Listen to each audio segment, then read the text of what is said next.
Secure your tinfoil hats, buckle down tight, and hold on loosely as we soar over the rocky tops of the La Platas on a rocky mountain high, get sucked into the vortex of the Four Corners, and settle down snugly at mile marker 420 in colorful Colorado. And I swear to God, no matter how many times I say that, it still tries to come out as a southern accent. I don't know why. It is Sunday, April 11th, Monday, April 12th, for those of you across the pond and beyond. Welcome to We Are Paradox Media's Late Night in the Rockies. I'm so glad you guys could join us this evening. I'm your host, Tessa TNT, and if you're listening live right now, you're listening to us on Spreaker.com. Also, we are being simulcast on KPNL Radio, which you can find at kpnl-db.com. You can also find us on Twitter, Spotify, Apple Podcasts, Google Podcasts, iTunes, iHeartRadio, CastBox, Tumblr, YouTube, SoundCloud, TuneIn Radio, Deezer, as well as Podcast Addict. So tonight I have a treat for all my guys and gals out there. Tonight we will be talking to and getting to know Mr. Nathaniel Gillis. Hopefully I'm saying that name correctly. He is a religious demonologist and author. After living in a haunted house, Nathaniel spent 20 years researching what it was that he encountered. Nathaniel is the founder of, this is hard right here, preternatural epiphenomenal philosophy. Nathaniel has sought to redefine the nature of haunting phenomena, ghosts, and high strangeness, and he's often quoted for his concept of the demonic. The reason they are playing by different rules is because they are playing a different game. Welcome, Nathaniel, and thanks so much for coming in and hanging out with us tonight. Hey, thanks for having me on. I'm excited to be with you. Yeah. We're going to have a good show. Yeah. I can tell already. We got our crazy hairs going, our craziness. Mm-hmm. Gotta have the craziness. You gotta have some fun. You gotta stir it up a little bit, man. I don't know. Definitely feeling a little bit of the COVID-19 crazies recently. I don't know how much more of this I can take. I know, right? The world's gone mad. Batshit crazy. Oh, yeah. How is it in your area? You're over there in Ohio. It's not as bad as it was. We were on lockdown for quite a few weeks, I think. And then our governor, Mike DeWine, I don't know. He's a good dude. I don't agree with a lot of his stuff, but I think the way he's handling it's decent. But as far as the cases, they're going down, thankfully. Yeah, it seemed like it was going like that for everybody, but it seems, I don't know if it's spring break or whatever, but the numbers have started to increase again, so it's just like, man. And then Texas did their whole, we're all good, we're just going to open everything up, nobody has to wear masks, so on and so forth, and... Yeah, like what? Yeah, this is okay. Yeah. Going to go back to the Spanish influenza time, and... Yeah, they're going to have to do it repeatedly. I don't know. I don't get that. It's like, who cares if we have a spike in COVID cases? You know what I mean? It's like, right? Come on, man. Like, it matters. It does. It really does. It's scary. I don't know what to think. People scare me. I don't either. Oh, yeah. My generation scares me. So as far as, the paranormal and such goes, this haunted house that you lived in, was this as a kid or later on in your years? Could you tell us a bit about that?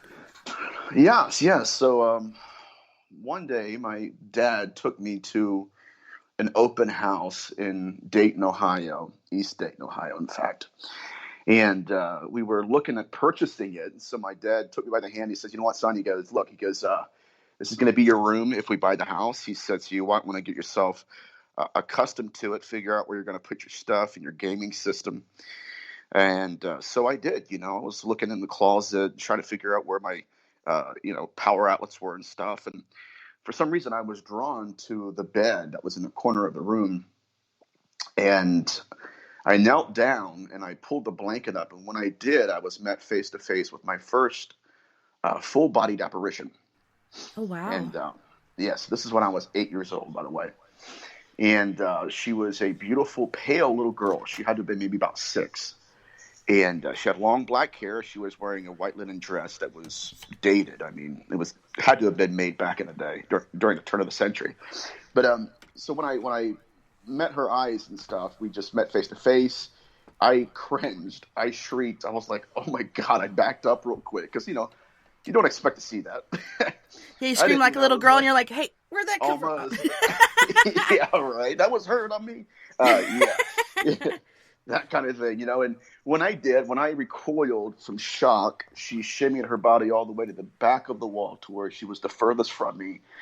And that was when I put the blanket back down, walked out back in the kitchen, and just basically hugged my dad and stayed close to them until we left. But come to find out that there was no kids in that house. The family that had was selling the house, that was an elderly couple, they had died, and their children, who were adults, were selling the estate. So that was my very first experience with the paranormal.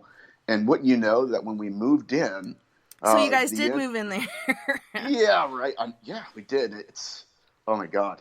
Like that entity itself evolved. It mutated into something far more malevolent. And, there were times when I would wake up at nighttime hearing a full-blown conversation going on above my head. And I couldn't understand them, but I knew it was there. So, we can get into some of the manifestations I witnessed in that home. But that's my introduction into the field. So, do you think that she first appeared as a child because, she thought that might be, or it thought that might be the easiest thing for someone to accept, an innocent little kid, and then, like you said, it mutated into something else? What exactly happened? Like, what did it do? Well, okay, so after the initial encounter, we moved in, and there was a stench, a rancid stench in the room, and it smelled like death. So that was the introduction. Not even just the field. That wasn't my introduction to the field. That was my introduction to demonology. And so there was one night I was playing a video game, and I looked outside of my window, and there was a 7-foot shadow figure that was just staring at me. The next day, it was a school day, so it was in the wintertime too. So the next day, I go outside, and there were footprints by my window. There was just all kinds of phenomena that would happen in that house, but I had to deal with it my own way, and the only way I could get used to that feeling was to tell myself that it was a language system that I wasn't familiar with. It wasn't just, maybe it wasn't wanting me to be afraid of it. Maybe I was afraid of it because I didn't know what it was. That was the only way I could cope with it. But the older I got, the more I wanted to understand it. And so once I got older, I poured myself to the literature, and here I am. That's awesome. Yeah. Man, okay, so I've heard of demonologists, and when I was reading your bio, religious demonologists, what is the difference? There shouldn't be a difference because demonology always includes religious takes on it.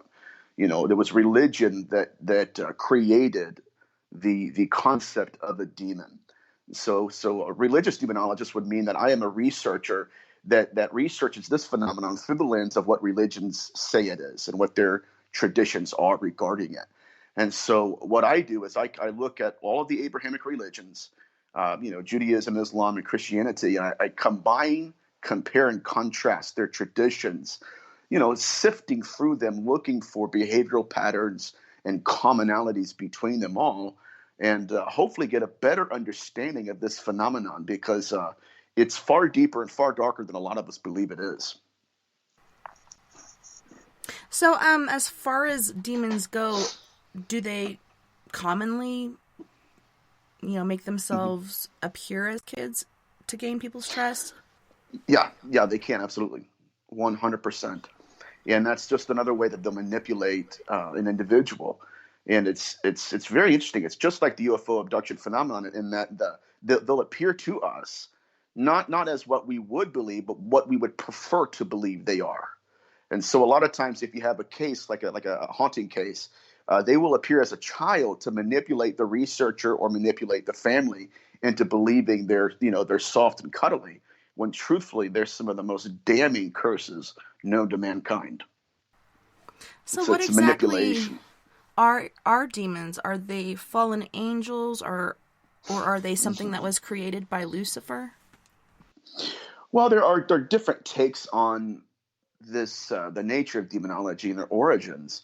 Okay, so I grew up in Christianity, and so I was always taught that demons were fallen angels, or they were the offspring of fallen angels. And so, I inherited that dogma from my Christian roots. But the more I got into this field, the more I realized that we're dealing with disincarnate consciousness. And so I agree with history in that what we're dealing with are individuals who were bad in life, and then when they died, they're bad in death. And so what we're really dealing with is a form of consciousness that exists out of the body, but it's not anti or it's not a new life, it's anti-life. Like, they hate us. They would kill us. That's what we're dealing with. So I believe they are formerly human beings. So you think they were human? Yes. Ooh. And I do agree with that. Like, as far as like what I've experienced in doing paranormal investigation, people don't die and automatically become good. They are what they are, and they will remain to be that way. Right. I think there are, ways that they can go up the chain or up the ladder or whatnot, but you're not going to die and automatically be a good person. Exactly.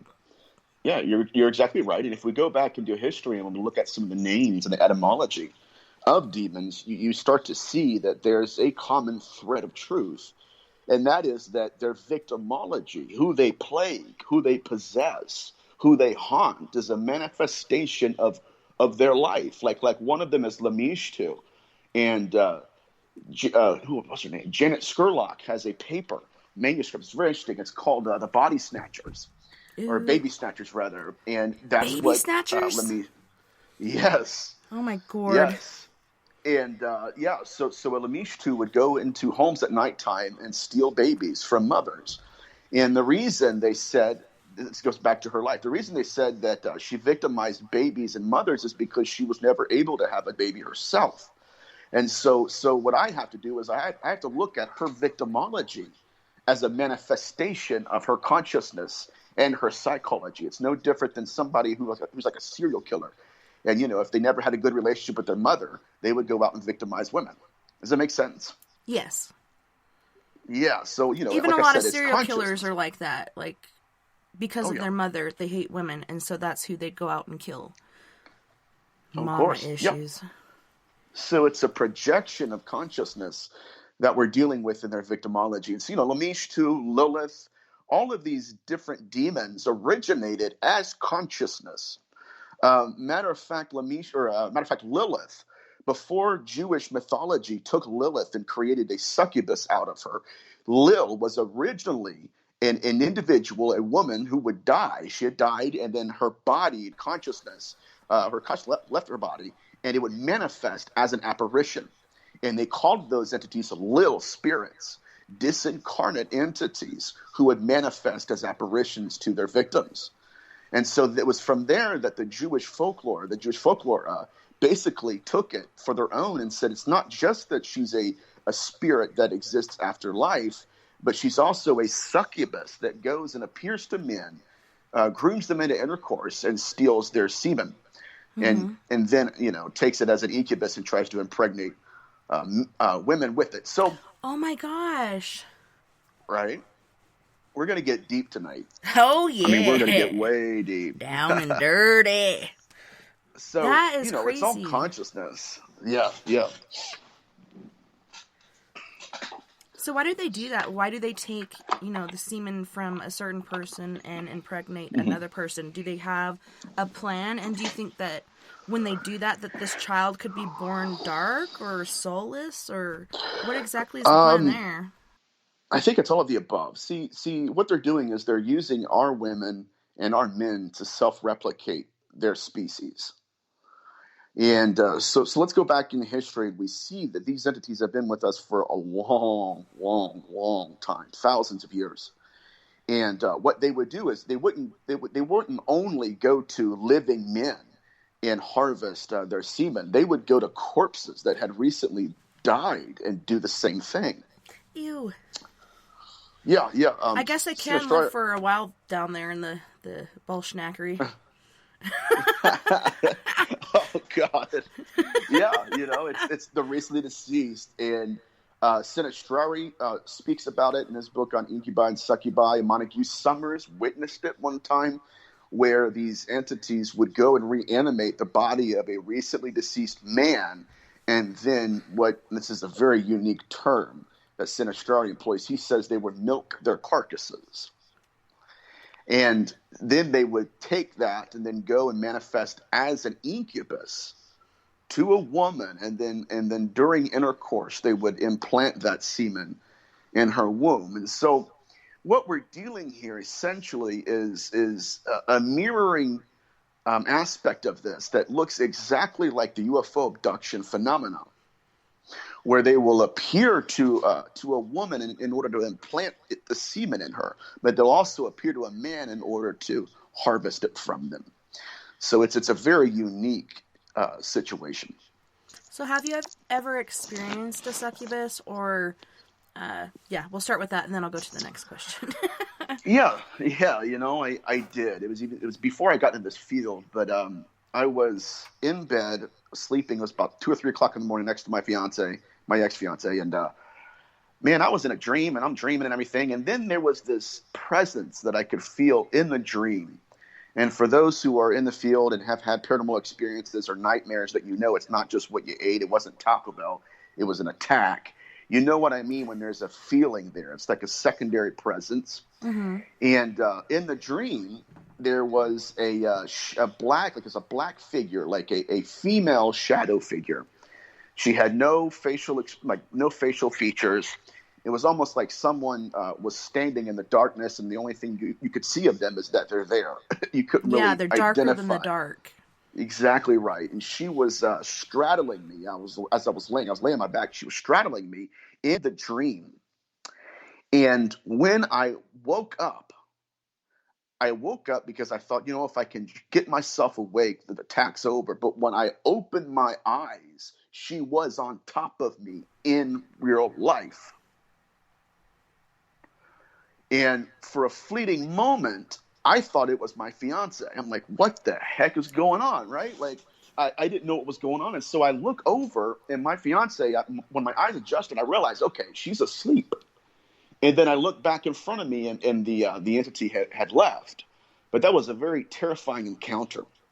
These succubi spirits can be equally as traumatizing as the incubus. But to answer your question, yes, I have experienced that entity in my own life. So when you did wake up from your dream, were you frozen? Could you move, or were you frozen? I could move, but that entity was like staring me right in the face. That's what was creepy. I mean, it was very, very, very unnerving. It took me a while to get back to sleep, and then yesterday, the next morning at breakfast, I was talking to my fiance about it. And I'm like, did you have a bad dream? Did you feel anything? She's like, no, not at all. I'm like, well, dang it. I sure did. You're like, that was so messed up. I don't know. It was intense. Okay, so the next question that goes along with that, sleep paralysis. And a lot of people say that this is an actual thing that happens to people. Your mind will wake up before your body does, and that's what that is. But I've only experienced that twice. Once was when I was in the Broken Marine Platoon, and I decided to take a nap. I generally don't, but I was really tired, and this was after my very first experience with the Ouija board, too. But I'm taking a nap on this rack by the bathroom, and when I wake up, I couldn't move, and I tried so hard, tried to move every muscle in my body just to get up and go line up for chow, but I couldn't. I was sore for at least 2 weeks from how hard I struggled. The second time that happened to me was during the day again, but it was in a band house in Farmington, New Mexico. And we fooled around, then we laid down to take a nap, and as I'm starting to drift to sleep, there's no windows in this room. All I can see is the light coming from under the door, and all of a sudden there was that person that was darker than the dark, and he didn't speak to me physically, like he spoke to me through my mind, and he said that he would have me, and I was like, oh hell no you won't, and he laughed, and when he did, I could see his teeth. They were basically glowing in the dark, and you could see the saliva dripping off of them. He laughed, and then he reached down and kissed me. And when he did, there was like a pulse of electricity that went through my canines all the way down to my feet. And at that point, I could kick my feet. So I'm frantically kicking my feet. I can't move anything else. I can't scream. And my husband wakes up and he saw this entity standing next to me, and he grabbed me and pulled me towards him, and it disappeared. So I think at that point that was an incubus trying to do something to me. And I was so freaked out by it. Like the next day when I'm driving to work back to Durango, Colorado, I'm looking in my rearview mirror and in my back seat thinking this thing is going to follow me. But I never saw him again. But it was so freaky. It really freaked me out. In encounters with an entity of that nature, they're traumatic. I mean, they are traumatic. I've had several women in the last year listen to my shows and have come forward and saying, you know what, Nathaniel, they had been visited by these incubi spirits, and they said that but once they got a hysterectomy, the entity would never visit them again. Like one individual specifically told me that she had a hysterectomy since the last time it tried to accost her. And the entity was trying to groom her into intercourse, but once it realized that she didn't have a womb anymore, it began to verbally abuse her. And so that leads me to believe something that is, the data sample doesn't lie. We have entities that are not doing this for their own pleasure. They're doing this to impregnate and to populate their species, to self-replicate their existences. And so this is not just about pleasure, it's about pregnancy. Yes, their job. Yeah. Crazy. Which is very, very, very intense. I've also had, go ahead. I'm sorry. Well, I had a lady in India who said that the entity had manifested itself in the image of all of her former lovers, looking for a way of weakness, so a point of weakness in her to where she would consent or, give up and say, okay, we can, have intercourse. But again, it's not about pleasure; it's about pregnancy. So, there's a guest in our chat room, Jason Carey. What's up, Jason? What's up? He said, "Ask you about your EVP and profile points of demons." Oh, man. So I did a show last night with Dark Horse Paranormal. And I love them to death. They're in Rhode Island. And so, I'm really close to them. And every time we do a show, I'm not lying, we did a 2-hour show one time, and it never even recorded. Oh, my goodness. Yeah, right. This is my third try. They're great people, but what happens is they're paratechnical issues.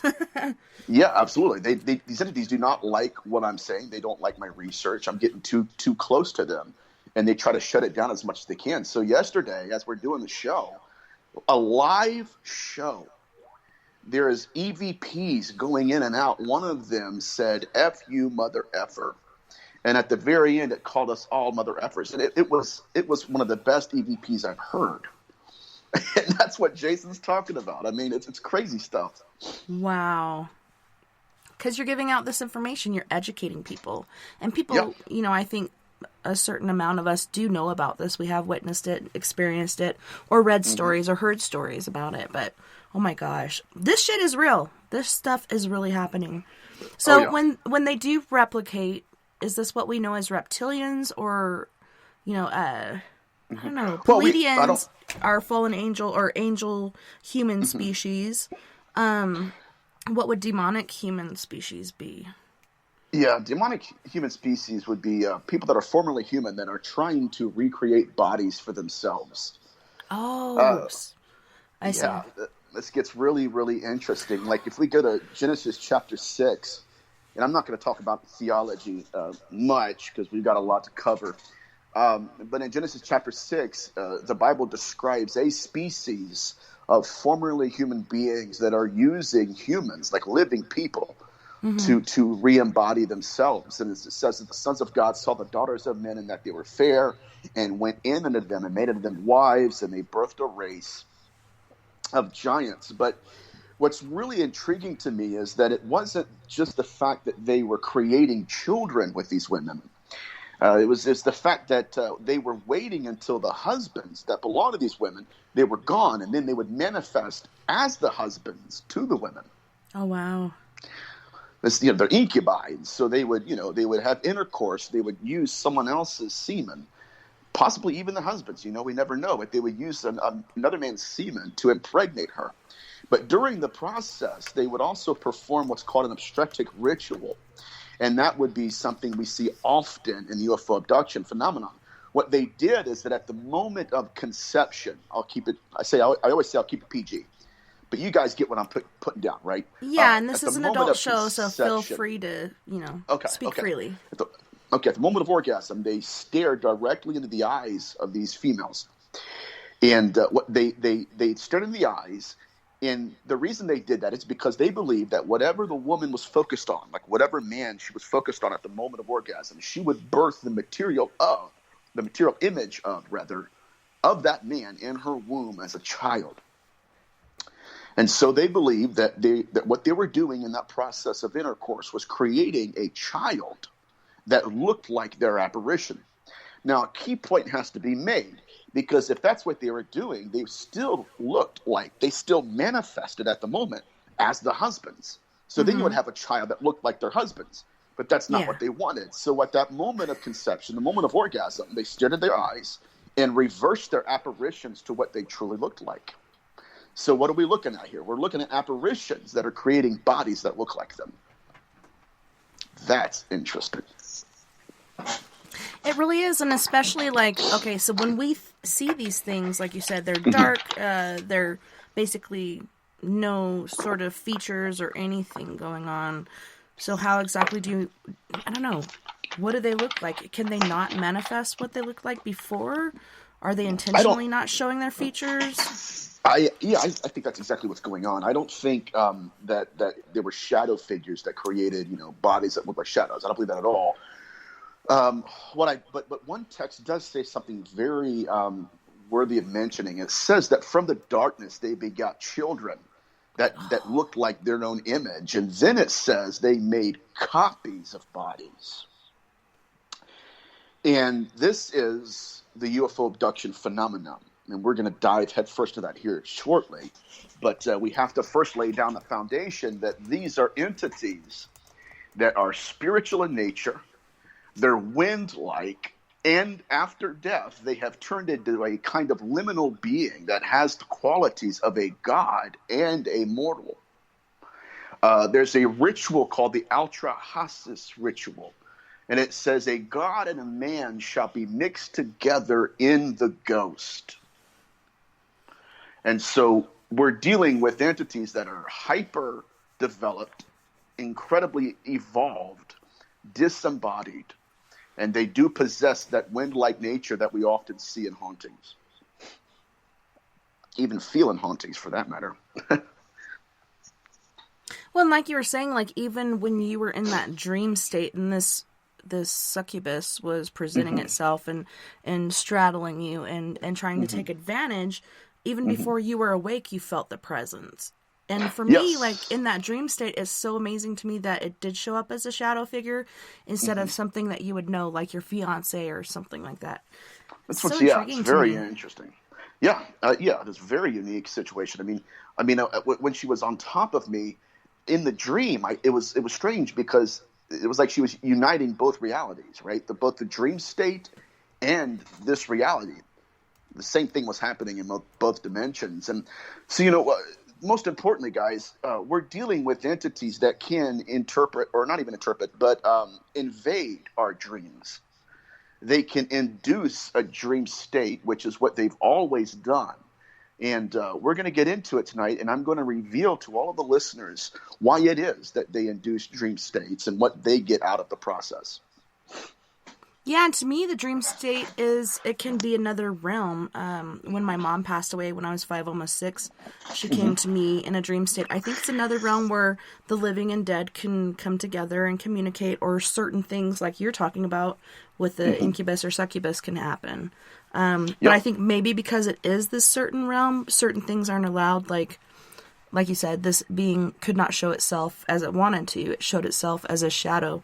I don't know. It's just, for me, kind of mind-boggling why it couldn't take the state that it would need to take advantage of you. Like, had it been your fiance, you could have had a, like, totally epic, like, wet dream going on. But it appeared as, like, a shadow person, a shadow being. Yeah. So, it may have been there is rules that some of them follow.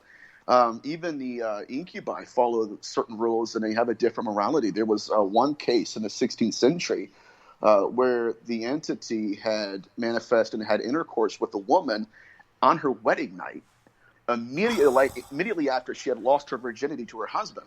And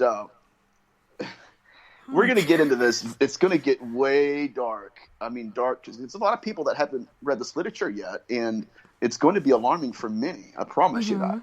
But what ended up happening was that Incubus spirit did not only have intercourse with that woman, it actually possessed her the next day. Oh, wow. And, so again, we're not just dealing with pleasure. It's about pregnancy, and now we're moving into possession. And so this is in the Jewish Kabbalistic text, and they had one exorcist who was interrogating the entity, and the entity said, I was not allowed to touch her until she had intercourse. Oh, until she was unpure. Like, she was pure before, and then he could after she lost her virginity. Yeah, and that's. But there are other entities that don't care. Like, they don't care. It's a very weird idea. I mean, it's like they have their own morality, but they also have their own divisions of morality. Like, there are some people who follow rules, and others don't. But here's the most concerning factor: even those who follow rules are invading our reality. That's a problem to me. That is problematic. Yeah, it's like, I'm following rules. It's like, well, man, you just trying to knock up my wife. What are you trying to do here, What the crack? So, as far as the succubus went, do you feel like this caused issues with you and your ex-fiance? Were there things that arose from that caused issues, or it was totally something different? Because I know entities do cause turmoil in certain people's lives. Later on, she turned into a succubus herself. I think that's what really messed things up. So, right? I think it was a trade-off of some sort. Back, spawn of Satan. That's awful. Oh, God. I'm going to get canceled now. I'm joking, but... We're not saying names, so we're all good. Yeah. Call me Fraser and call her Lilith, I guess. Yes, let's do that. But so the nature of possession needs to be redefined for what it is and not for what Christianity and other religions want us to believe it is. And so the nature of possession is not just about pleasure. It's not just about the entity performing intercourse and all that stuff, but possession to us is pregnancy to them. Oh. It's one of the ways they self-replicate their species. And so if you go through the historical nature of the incubi and succubi spirits, you'll find that throughout all of history, your incubus would invade a home at nighttime. It would manifest as a former lover or a husband, or, if there's a particular type of individual the woman would want to be intimate with, that's how it would manifest. And then it would groom her into intercourse. And then it would introduce seed. And so, but it wasn't until the 16th century that we find an evolution, a mutation in their behavior. It went from intercourse to pregnancy, and now it's possession. And now these entities are interested in intercourse with the purpose of possessing their female victims. And this is going to get interesting as well. It wasn't just possession. Like I said before, it's also pregnancy. Now we have in the 16th century cases where women would be interrupted at nighttime. They would have intercourse with this demon. The demon would possess them, and then they would become pregnant with the demon they were possessed by. Oh, my. So then, they have many cases where they would go to the exorcist, and the exorcist would see their bodies, their stomachs, and the entity would be laying in their body in the fetal position. And again, that's why I want to stress the point before we move on to other topics. But pregnancy and possession are linked. That's how they self-replicate. Has there ever been an exorcism of a pregnant woman, like the baby in her stomach? Has that ever happened? No, it has not. Very good question. It hasn't. Okay, that's interesting. It has to come through the veil, which it has to be born. It has to come through the veil in order for that to happen. I do believe that 100%. So, okay, going back to Genesis 6 and the way they were intimate with the women and everything, their purpose, their intent was not just to create offspring in the womb, right? Because you have an apparition that's creating a child that looks like the apparition. Mm-hmm. And so what we have is a dead person that's saying, okay, I want to have a body again, but I don't want to just possess any old person, right? Mm-hmm. I want it to look like me. And so what they would then do is step into the baby itself. And so I have a part in my book where I talk about how the ghost grows as the child matures. It's growing in the boy or in the individual. And that's what our ancients called them. They were Rephaim. They weren't just giants. Rephaim? They were deceased ancestors. They were dead people. Wow. It's intense, ain't it? Yeah. I'm like, mind blown. End of show. Good night, everyone. Thank you for tuning in. Good night. That's all we have for tonight. I want to thank my sponsors. Right. And thank you again, Nathaniel, for being on the show. You start the show out like Nathaniel is a religious demonologist, and all right, that's all we have. See you guys later. Glad you listened. Like, what the heck? It is a mind-blowing phenomenon, and I think it's high time that many people dig deeper into this literature. Once we do, it's equally as dark, but it's fascinating as well. I don't know where you want to go with this, as far as right now, but I wanted to make that point. Possession to us is pregnancy to them, and that's one of the ways that they self-replicate their species. So, I've heard of possession. I've actually had a couple of experiences with that, but is there a difference between possession and walk-in? Not Christopher Walken, but like a walk-in of a spirit. No, because when a walk-in comes in, there is going to be possession. Mm-hmm. Now, there are two distinctions that need to be made. Like Malachi Martin there's what's called perfect possession. And that's where the entity will possess that individual for most of their lives, and you don't even know they're possessed. And so Malachi Martin, the great Catholic exorcist, said that you won't even know they're possessed by the entity until they go out and murder somebody, or they do something like wild and crazy. And then you realize, like, oh my God, that man was a deacon, or that was a minister, or he was a doctor, and how could he have done that? Because he was perfectly possessed. Mm-hmm. So, it's really interesting, but so there is an aspect of possession in both cases. And you hear about people that murder their whole families, or people that go out and start murdering people. The voices are talking to them. These things are happening, but people, actually do this in a state of possession, and then the government or whatever is like, yeah, you're just trying to use that as an excuse. There's no proof that happened, when in fact this person would have never done that. It was a spirit that went into them, possessed them to do that. Right. Man, there's got to be a change in our laws, because this shit does happen. It happens all the time. Yeah, I've had a couple walk-ins. The worst one was right after I did a cleansing of a house right up the road from me, and it was in the backyard of a Catholic church. And when I pulled up, I'm by myself. I didn't sense anything. Generally, when I pull up to a place, I will feel it. I'll feel what's going on in there. This thing was hiding hardcore, and showed her how to cleanse, showed her how to use her cleansing kit and everything, left, went home. That night when I undressed, got into my pajamas, right after that happened, I had a walk-in. I want to say walk-in, because it came in, it possessed me, and then it was gone. It never came back again. But my husband said not only did my voice change, but my facial features changed, and the things I was saying was not me. And I came to, like, the thing finally left me as I'm driving down the road towards the reservation here in Ignacio. I have no clothes on. I'm hoping I don't fucking get pulled over, because how do you explain driving around with no clothes on? It was so insane. I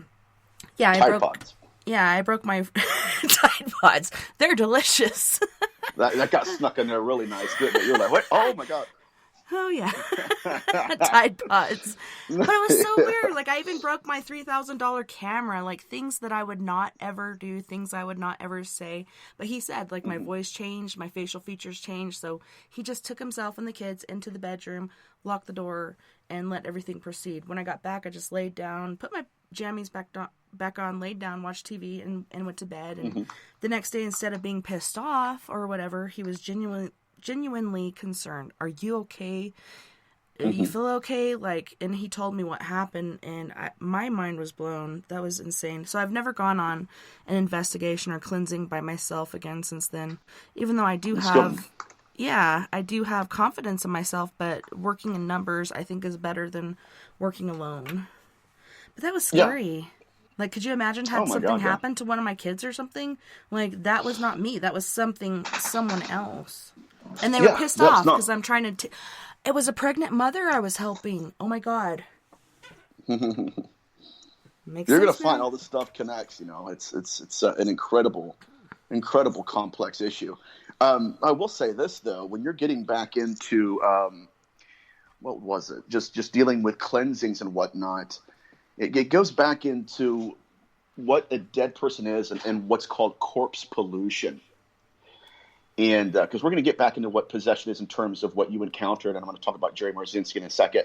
But corpse pollution is someone who comes in contact with consciousness that's deceased, and it's not good consciousness, right? It's not like dear Aunt Edna. It's a malevolent entity that they would call demons in the Bible. And so that's what possession was throughout history. It was, a matter of fact, the exorcistic ritual is found in the book of Numbers, chapter 19 and 11, and it's designed to cleanse an individual from corpse pollution. This gets incredible. And so that's what I'm saying in terms of like we're not dealing with horns and hooves. Why? Because the exorcistic rite itself wasn't meant to cleanse us from horns and hooves. It was meant to cleanse us of invading consciousness, just like you had, right? When you had that walk-in that was invading you. And so moving on to Marzinski, Jerry Marzinski is a clinical psychologist. He works with a lot of people that have, drug abuse issues and just different mental health issues. But he came in contact with an individual who had a full-time job. He had a happy marriage, a beautiful family, great house, great career, but he got addicted to cocaine. And when he got addicted to cocaine, these entities began to invade him. Cocaine's a hell of a drug, right? It's a hell of a drug. Tiger blood, yeah. Yeah, it is. But he would do cocaine, and he said that when he started doing that habit, he had these entities that would invade his mind, and invade his consciousness, and they would speak to him. And so he would go in and out of rehab, and Jerry Marzinski would work with him off and on. And so finally, he got real clean. Everything was fine. Marzinski didn't see him for months at a time. And then one day he gets back in to work, and there this guy is. And he said, he's like, I want to sit down with you, and I want to ask you, what the heck happened? He said, because you were doing really good. You got your old job back. You resolved your marriage, your family, and kids are talking to you again. He said, what the heck happened? He said, it's the strangest thing, Doc. He said, I was fine. Everything was going good.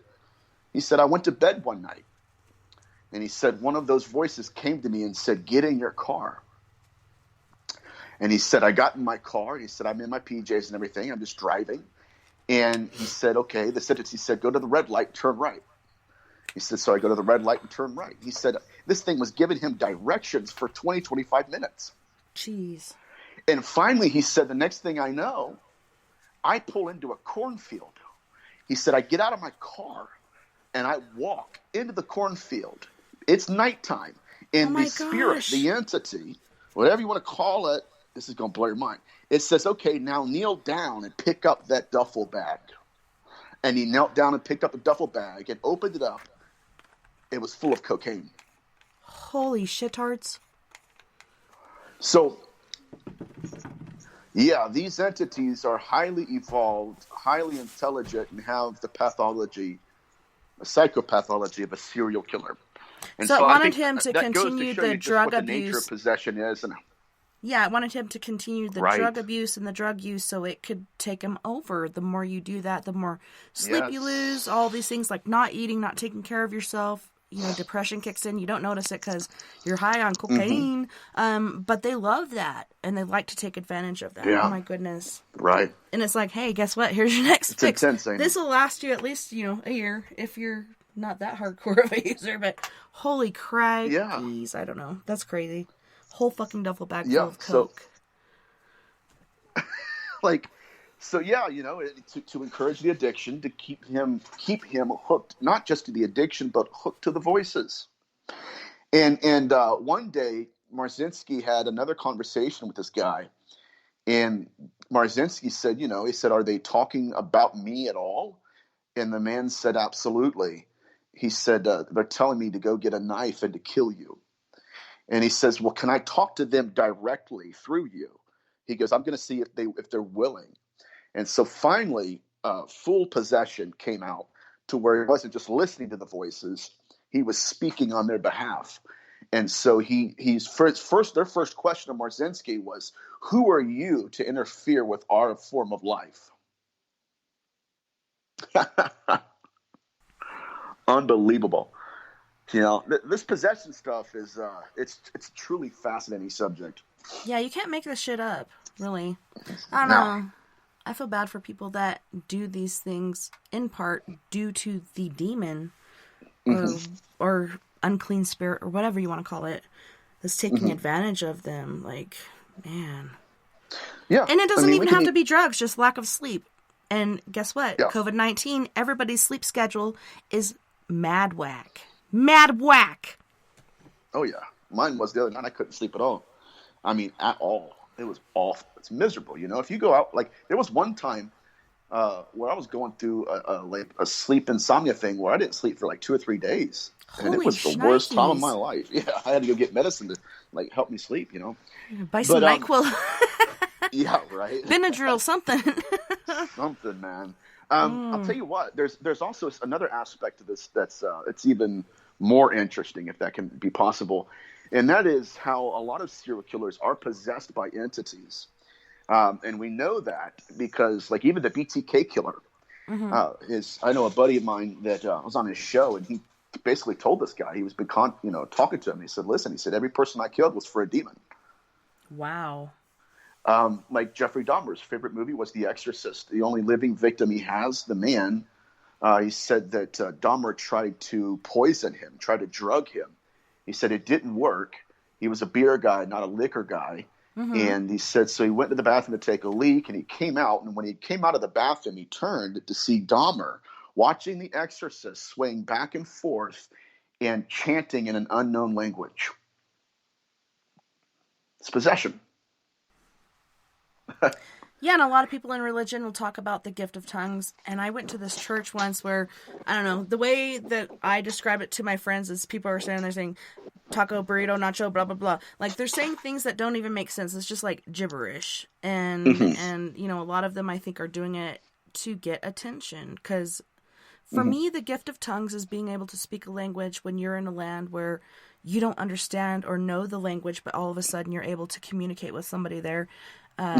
Through their language, their dialect that you have no clue about, but all of a sudden you're able to speak it. And when these people do that, for me, like, I was just so turned off by that. I grew up like, that's not cool at all. Yeah. I grew up in that religion. I knew a lot of people that would just do it and, like, repeat the same thing. Ugh. Like, what does that? Does that mean, like, I don't know, like, that spirit has a stutter or something? I don't know. It doesn't make any sense at all. Like, are dark entities attracted to that? People that are trying to say that they're religious and speaking tongues when in reality they're not? Or do they not really care? I believe they are. Absolutely. I mean, I encountered it because I grew up in that. Like I said, I mean, I really grew up in it from age 0 to age 18. So I'm very familiar with it. And there are real giftings. There's real tongues that I've experienced. But there are other people that just say whatever they want. Like, just to sound like they got something. I always laughed at them because I thought, man, that's ridiculous. It is. Taco, burrito, nacho, blah, blah, blah, blah. Like, seriously? No. That is not the We gift had of tongues. You're ridiculous. I'm no never coming back here again. I'm done. ridiculous. You're ridiculous. It's totally We ridiculous. had, we did have some really interesting people. I mean, just incredibly powerful people that I encountered. Like there was one guy from Africa named Jonathan Suber. That dude was a freaking monster, man. Those guys are amazing. God. Oh my gosh. Oh yeah. He was telling a story one time because we're talking about possession, and I'm gonna tie it together here in a second. But yeah, he's like, he said he was from Africa. He was a missionary's kid, and so he got his lessons in spiritual warfare straight from the Africans, which was like, there's warfare over there. I mean, like, holy crap. It's hardcore, yeah. So when he got to the States, we had a bunch of preachers and churches that thought they knew what spiritual warfare was. They didn't. And there was one time he went to, I think it was at my old church I used to go to. But anyways, he walked by a lady. And when he did, the spirit that was in her activated. Oh my goodness. Because he's from Africa, right, he speaks French. I mean, he speaks English too, but his common language in Africa was French. And so the entity in French, in an American woman, looked at him in French and said, "Hello, Jonathan. Do you remember me?"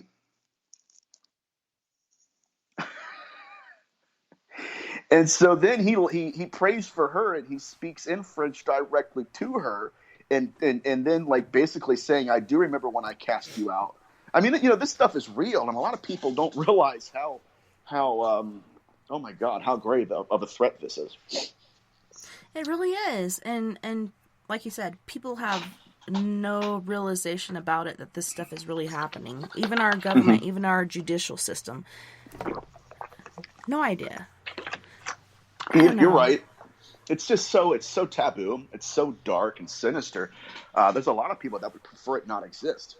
Mm-hmm. And so, they say, okay, if I ignore it long enough, it'll just disappear. And sadly, it won't. You can't ignore your way out of a haunting. You can't ignore your way out of a possession case. But, again, guys, it's not just possession to them. It's pregnancy. It's a way that they exist in our world. And let's get back into the psychology of the soul. I mean, if we're going to look at demonology in terms of it being disincarnate consciousness, then that opens up the door for what I call disincarnate psychology. Why are they doing these things? You know what I mean? Like in the 16th century, we have possession cases. It's called the Dybbuk, or in the Hebrew, it's the Dibuk. Yeah. And Dybbuk bucks.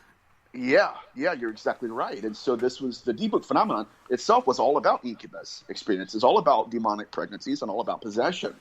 But there were entities that would possess people and would literally solve their own murders. Mm-hmm. Yeah, like, okay, there was one case they said, okay, I was murdered by this gentleman a year ago or something, and he stabbed me. It's his address, his name, the murder weapons in his house, and then the authorities, along with the exorcist, would go to the house, and the man who actually murdered him would be like, "Oh my God, I'm so glad you're here. I was on my way to confess because that entity, that ghost, had been haunting me." Yeah. I mean, that's incredible. So people I want to ask this question, but we do have to go here shortly to our next musical break. Is there anything that you want to say to finish off with this portion of the show? No, not really. It's just that we're going to get into what pregnancy is to them in the next segment, and then the last segment we're probably going to go into how all of this mirrors the UFO abduction phenomenon. Very nice. Well, on this break, we have Gravity from Krakow, Poland with Throw You Away. We also have Prime Example, which Roy Washington is a member of this group. He is our musical host. He donates all of our music to us. So instead of listening to MF and commercials, we can listen to some music, and it's Dancing Machine. I love this song. Then Gravity again with Take a Walk in My Shoes, and then Fred Johnson the Toid with Sugar. You guys don't go anywhere. We'll be right back after this musical break.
want to say, would she go on?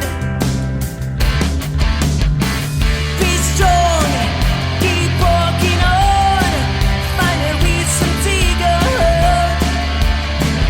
Who will carry on? What are you waiting for? What are you waiting for? Hey, time for you to face this world. Not alone, my friend. Get up. Someday she'll be okay. Don't let it throw you away. Don't let it throw you away.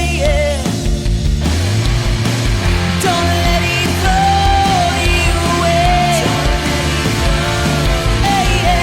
Don't let it throw you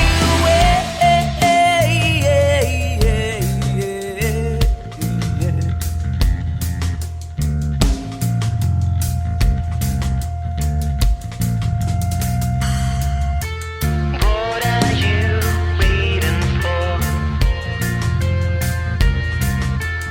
What are you waiting for? We see something to fight for. We see something to die for. Hey, time for you to face this world. Not alone, my friend. Get up. Someday you'll be okay. Don't let it throw you away. Don't let it throw you away.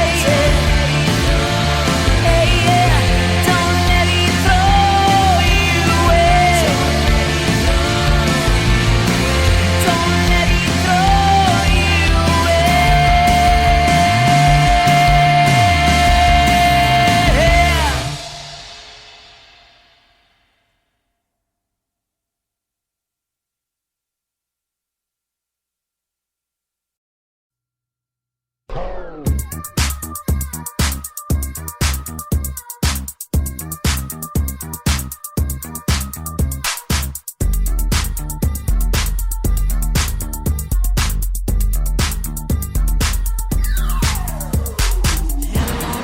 Just got home, shower, get my clothes on, spray my perfume on, then I grab my phone. I'm about to hit the road. I'm going to the club. I'm about to pull up. I'm going through the door right now. I'm saying, man, all these guys in here is going down in here. But I came here to get my groove on, got my dancing shoes on. Time to have some fun tonight. So come on, baby, 1, 2, cha cha cha. Get on the floor, we can dance non-stop. Step, step, step, we can do it all night. Baby, come and dance with me. Tonight we will be like two dancing machines. Can you hang with me? Tell me, baby. 1, 2, cha cha cha. Get it on the floor, we can dance non-stop. Step, step, step, we can do it all night. This is how it's supposed to be. Just you and me, like two dancing machines. Can you hang with me? Tell me, baby. Look like they hating on us, 'cause I keep catching them up. Tonight we erase the world. We about to tear up this club. Just you and me, like two dancing machines. Can you hang with me? Tell me, baby. Keep dancing, keep dancing, keep dancing, keep dancing.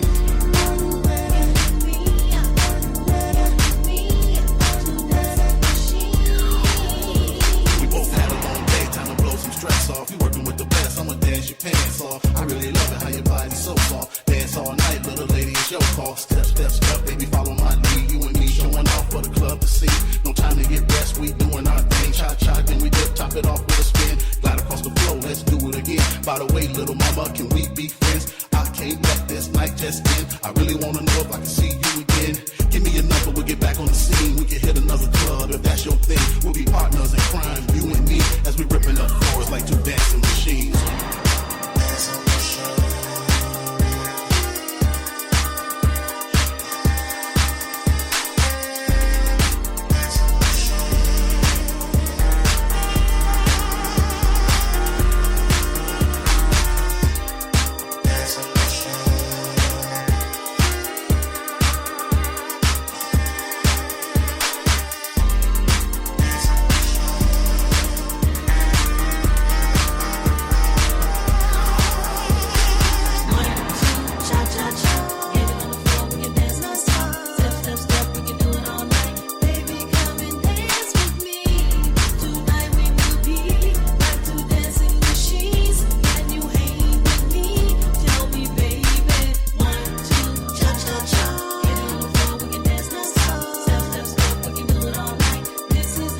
said you need.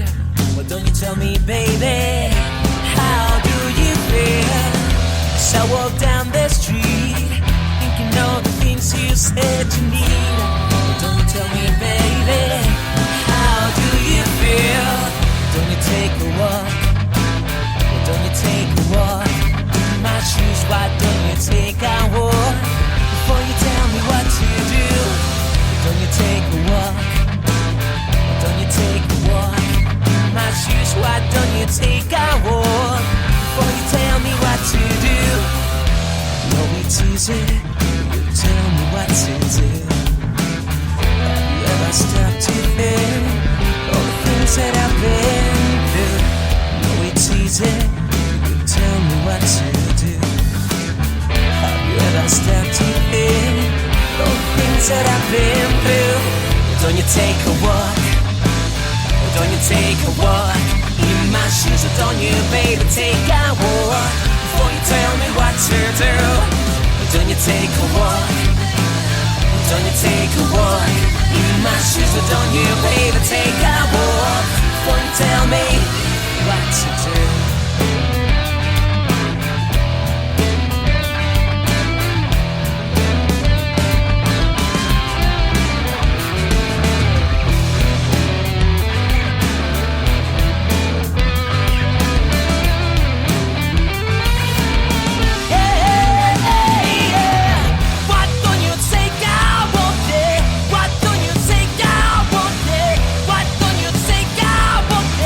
Before you tell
Where did our love go wrong, my sugar?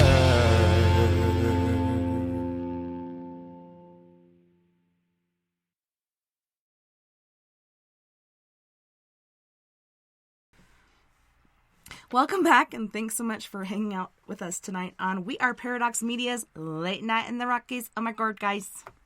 We have Nathaniel Gillis on, and dude, he's blown my mind several times so far. I'm surprised my head is still, on my neck, because, oh my god, this guy. Swear to God.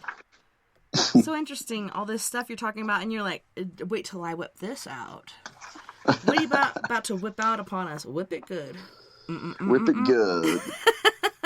That was a cool song. I'm glad I remember it now because I felt like an idiot when I didn't.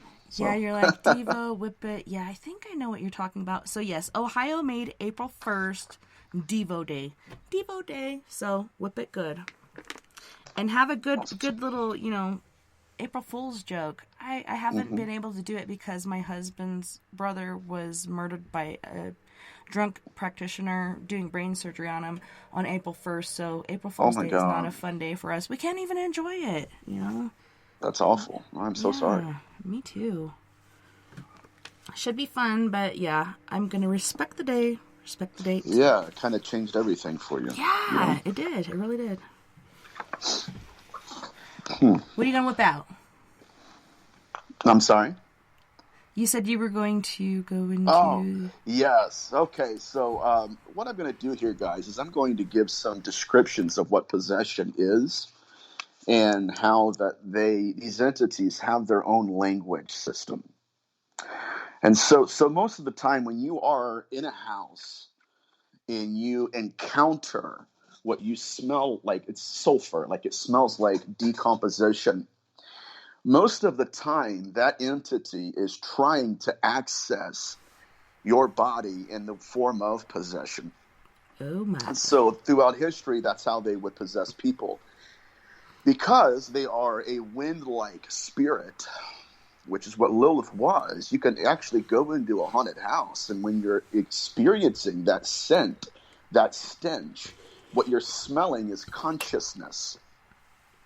And so when I go back into time, like in my experiences, that's what I encountered in my house when I was a young kid. I went in there, I smelled rotting, decomposing organic matter. That was that entity. I never smelled that. I heard of people talking about decomposition, the smell of rotting flesh or meat or whatever. Mm-hmm. I've never experienced that, but I have smelled sulfur before, but not the whole decomp thing. That would, I would have to walk the other way. Oh yeah. It's prevalent in some of your most violent hauntings. In addition to that, it's not just consciousness you're smelling, but you're also smelling the curse that's on them. Like in Psalms chapter 11 and 6, it says that he will rain down upon the wicked blazing coals and sulfur. And so when we're encountering these entities, it's not just that, they're wind-like spirits and that we can smell consciousness, but they have a curse on them. And I think that a lot of people need to realize that because, you can have people that will go in and do a cleansing and not realize that there's an entity that's a possessing entity and it's doing its best to inhabit their body. But so let's get into some of these different qualities of possession. Now, number one, real authentic possession will incorporate a voice that is not the individual's voice. It will use, like one rabbi said, that they use us like wind-like instruments. Mm-hmm. And so when you have a real demonic possession case, that entity is using the body of the demoniac as a way to enhance its own existence, and more than that, enhance its voice. And so that's why when you go into like the Enfield poltergeist, you have the 12-year-old girl who said that literally, like, they put water in her mouth, filled it with different foods and different liquids, and the voice would still come out of her when she wasn't even speaking. Oh, that was an she didn't interesting live through case. that shit, man. I feel so bad for that girl. Oh yeah, oh yeah. So the voice was separate from the demoniac. It's separate. But they use That voices you recognize, right? So you'll go towards they it. You'll could. trust it. Yeah, yeah. They can, and they have. Getting back to how they would manifest in terms of the voice. I had a case where it was a murder case, and the individual that had murdered a woman in the house, when she entered the house, the individual was possessed. And when I was talking to the family, they said that as she was stabbing everybody, there was a male guttural voice coming out of her. Oh my It's gosh. very, very unique. So, it's not just the voice. It gets even deeper. There is a whispering, chattering, buzzing language that these entities communicate in. That's why the Hebrew word for spells, it means whisper. And I do believe that when I was a young person in my house, that what I was hearing was whispering above me. I couldn't understand what they were saying. Yeah, you can hear the conversation, but you can't make out what they're saying. You can hear a male, you can hear a female, Exactly. you can hear whatever, but you can't make out what they're saying, no matter how closely you listen or how you turn your head. Oh, the hellhounds! The hellhounds are upon us. I've got his ears, not mine.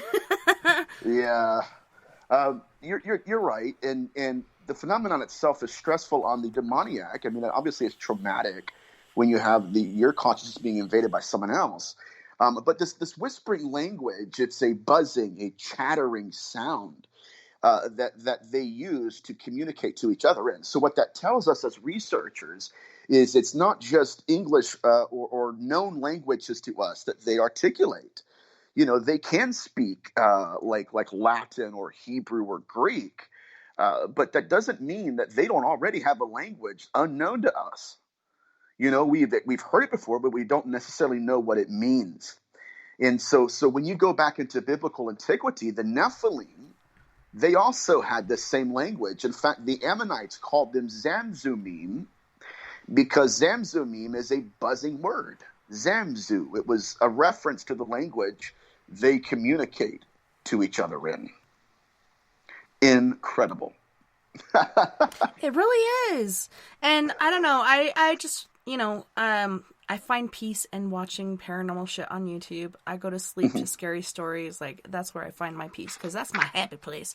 But, oh my gosh, they were communicating with Zozo, and they were asking him if that was his real name. And it wasn't his real name. It was a name that somebody had given him, like a human being. And he said his real name, and it started with an N, I believe, or it was an S. I think it was an N. Better not be Nathaniel. No, it wasn't. It wasn't. I promise. Oh crap! That's all you, baby. That's all you. Yeah. But I was just like, that amazed me. Like, he goes by that name because that's the name that humans have given him a long time back, and that's what he goes by. And generally you'll see it repeat itself, ZOSO, or whatever. Or is it ZOZO? I actually went to a Zozo concert, which was a Led Zeppelin replicated band.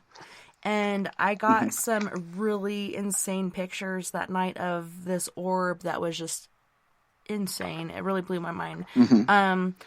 But it was interesting to me that they were taking a name of a demon, even though that's not his real name, and he did share what his name was. I'll have to look it up. This guy was from the UK, and he's really good. He cracks me up, because I love humor with paranormal.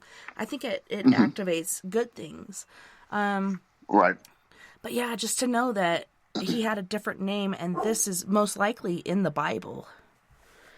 It might be. It might be. I mean, Pozozo itself, as Irving Fecal said, is a great Egyptologist, that Pozozo was intended to be a demon that would fight off other demons. And yeah, like it was in Mesopotamia, they would actually create an image. They would have the artificer of metal, a blacksmith, create an image. And then they said that when the image was created, they would place the image on the earth, on the ground.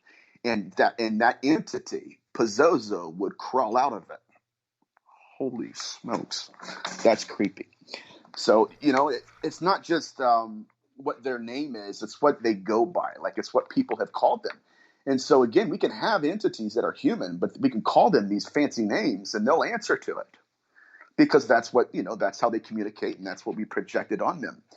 But possession is always the byproduct of self-abandonment. And it's not just the voids in our bodies that they search to possess. It's the voids in our lives. Like if we have unfulfilled potential, or if we have trauma, if we have guilt, if we've been through a form of abuse and we've never healed from it, that entity, especially if it's a female, it will manifest as an incubus. And it will try to manipulate the female by using those voids in her life. I had a family, or a friend of the family rather, contact me, and she said, one of my daughters is experiencing paranormal activity in her house. And so as I was talking to the family, I went into a trance, because that's what I do to help people. It's weird. But So do you think you could be a trans medium, or no? I don't know. Honestly, I don't know. Yeah, we're still figuring it out, right? And it's pretty interesting. I don't have vocabulary for it. Right? But yeah, right. It's still going. But so I closed my eyes. I went into a trance, and I said, okay. I said, there is a man to my left. I said, his name is Dan. He has a mustache and he stinks. Yeah, and I said, this man is a rapist. And the wife was like, oh my God, that's my ex-husband. He's deceased. I said, okay. I said, I believe that's him. Okay. So as I'm interpreting the data, this Dan began to communicate to me, and he told me, he said that the girl involved, the daughter, his daughter, had been recently raped. You realize how crazy I would have sounded if I was wrong? Right? I mean, know. That's why I worry about saying things sometimes. I'm like, I don't want to say this because I could, back in the day when I was in elementary school and shit, like people treated me like I was weird because of the things I'd share with them. They're like, stay away from her. She's batshit crazy. But when it nags at you so much, you do say it. Especially, I don't know if you have this happen, but people that you don't even know will come up and tell you everything. Yeah. Oh, yeah. Oh, yeah. That happens a lot. And sometimes if they have like a substance abuse issue or something, or even if they're just hurting, I've had instances where I'm sitting down at a restaurant. Yeah. I did that too. I had this lady sit down next to me, and I just looked right at her, and I said, I don't know what this means. I said, but I see a black-headed man at your house in bed. He's sick, and I want you to know that he appreciates everything you're doing, and so do I. Aww. She started bawling. She's like, my husband has That a means terminal so much. disease. Oh, yeah. Life-changing. She said, my husband has a terminal disease, and I'm working 2 jobs to make ends meet and support my family. And she's like, I just, really meant a lot to her. But those things tend to happen a lot with me. But so I was helping this other family, and I had learned. I told the family, like, listen, your youngest daughter was recently raped, and that entity was using that trauma as access points. There's that little fracture in her armor where it can get in. Yeah, absolutely. And I said, so what you need to do, I said, it's going to happen organically, or it needs to, rather. I said, have your wife get in conversation with her and just ask her how she's been doing. And, if anything interesting or of value has happened in her life recently that she would want to talk to her about. And I said, so at that point, I said, you have a chair in your house that you always sit in? He goes, yeah. I said, okay, there's a fireplace right by you, and then there's a couch next to the fireplace. I said, your wife and your youngest daughter, which is his stepdaughter, I said, is going to sit on that couch, and she's going to cry, and she's going to open up her heart and tell you exactly what happened to her. And when she does, it's going to strengthen your relationship with her. And it's also going to take the authority away. This is getting passionate. I'm getting passionate. Yeah, I can hear it in your voice. I'm like, whew, I'm trying not to cry right now. And you will remove the authority it has over her. And I said, when that happens, there will be a breaking of chains in her life, and that entity will have to go. It has no it'll authority have no to more stay. power. 2 weeks later on the day, Father calls me. You're exactly right. She had went to a party at a college, and a man pulled her in the room and raped her violently. Jeez. And so what this tells us is that these entities, especially possessing kinds of the incubi species, they will use trauma, pain, abuse as access points, and almost they feel attracted to it. Mm-hmm. And Yeah, they it's are a sick attracted to way. it. It's an easy Oh, way. Like, they don't even do their work correctly. They have to find the easy way in. Yes. Oh, look at that chink in her armor. She's been through some shit. Let me get in there and make it worse. Oh yeah. Let me go in there and see if I can hurt her more. Mm-hmm. Which they do. We've even had cases where women have been pulled underwater in their bathtub, and then when they come out of the water, the entity had carved on her flesh, I effed her, or I had intercourse with her. Slut, whore, whatever. Yeah. It's an emotion or the intention of dominating them. Yeah. Bringing them down more. Oh yeah. These are like serial killers. Mm-hmm. It's a scary fact, but it's true. So it's like Father Sinistrario the Nino, who was one of the great incubi researchers. He had cases where the victim would die later on in life, not from the attack, but maybe from the struggle. I don't know. Yeah, something. They would die. Depression, not eating right, not drinking right, not sleeping right. All this shit brings you down. Oh yeah. And so what they would do is they would separate their female victim from their family members. Sometimes they would make the husband impotent, so as to heighten the passions of the wife. And then before long, it's been 6 months. Next thing you know, that entity is still working on her, and now it's going to manipulate her and just kind of close her off. But Sinistrari had cases where these women, after they would die, he, along with other doctors, would go and do the autopsy, and then they would begin to find symbols that these entities were carving underneath their eyelids. Again, it's so fucked up. Yeah, it's really, really, really bad. So these entities, again, it's not just possession, and it wasn't just about ownership. It's about branding.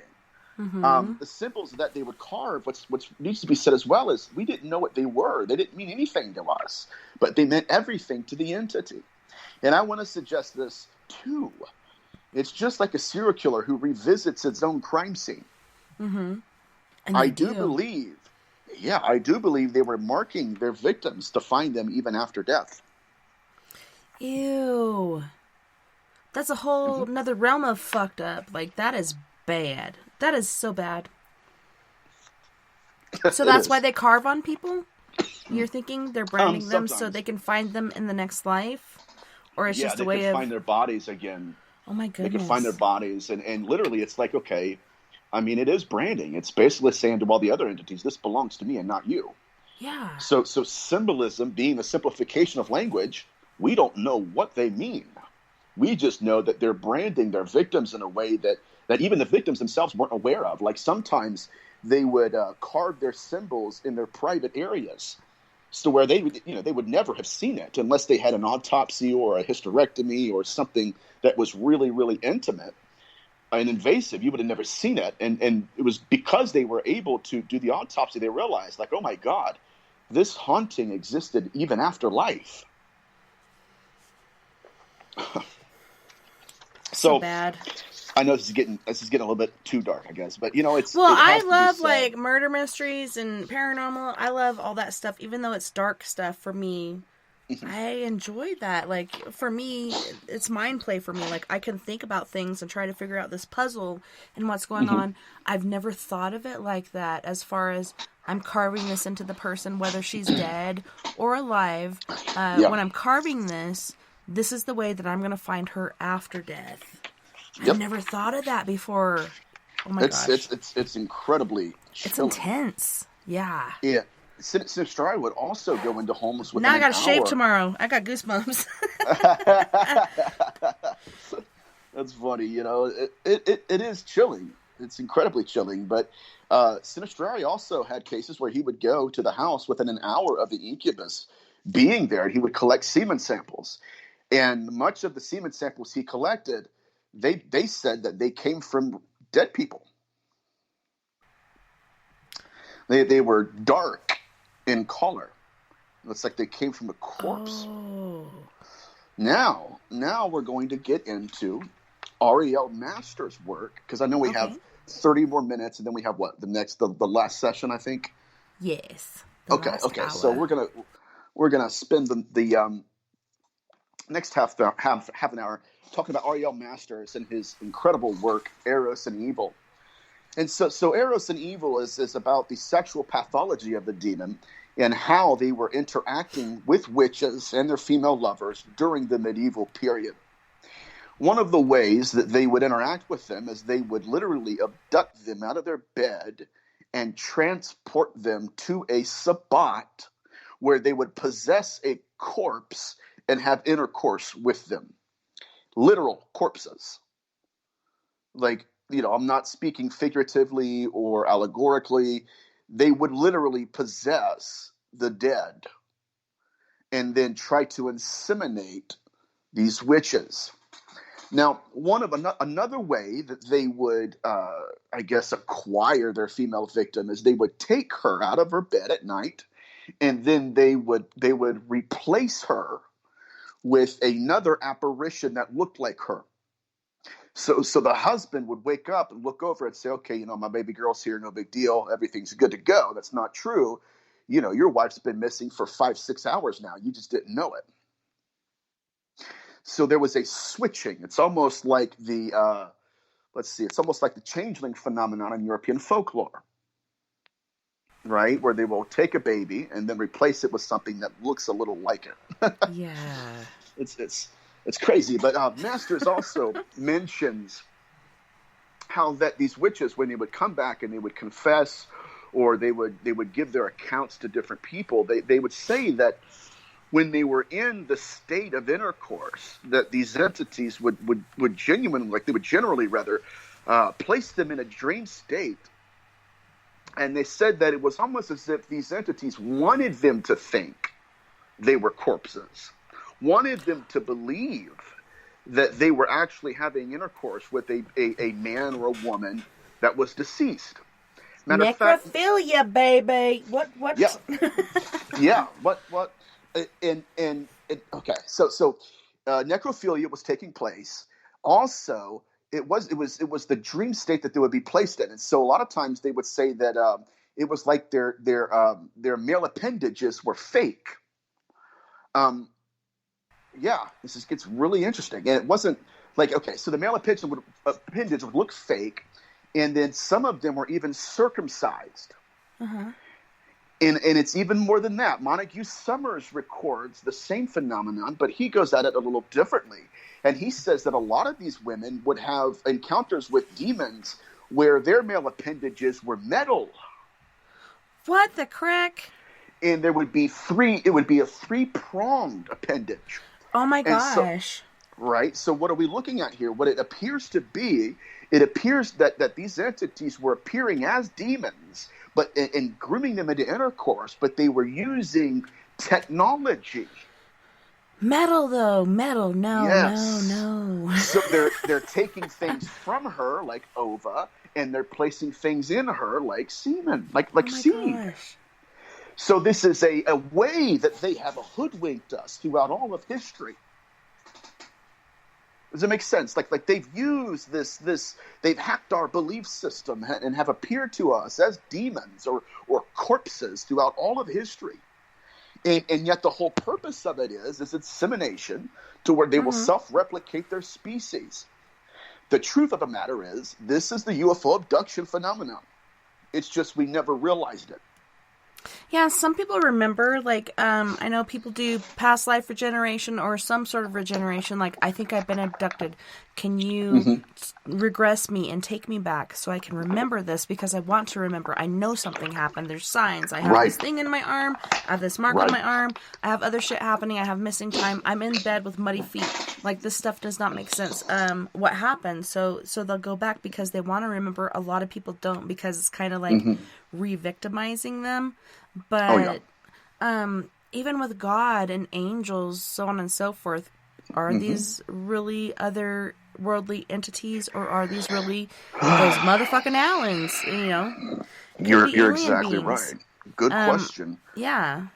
Whatever this life form is, it has manipulated us through religion. It has appeared to us as what we would prefer them to be. And now they're saying, okay, what would you prefer us to be? Oh, we're extraterrestrial. Okay, that's the new shtick with them.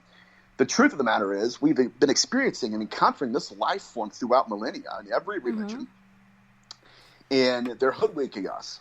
They okay, in the book of Ezekiel chapter 13, it literally talks about these entities and how they hunt our souls.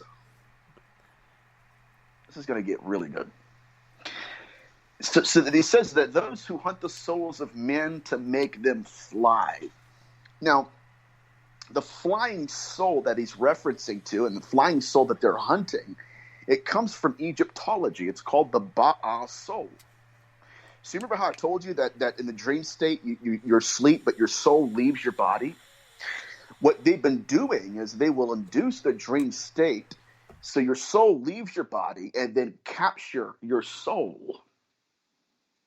Are you following me? Is this making sense? Mm-hmm. Okay.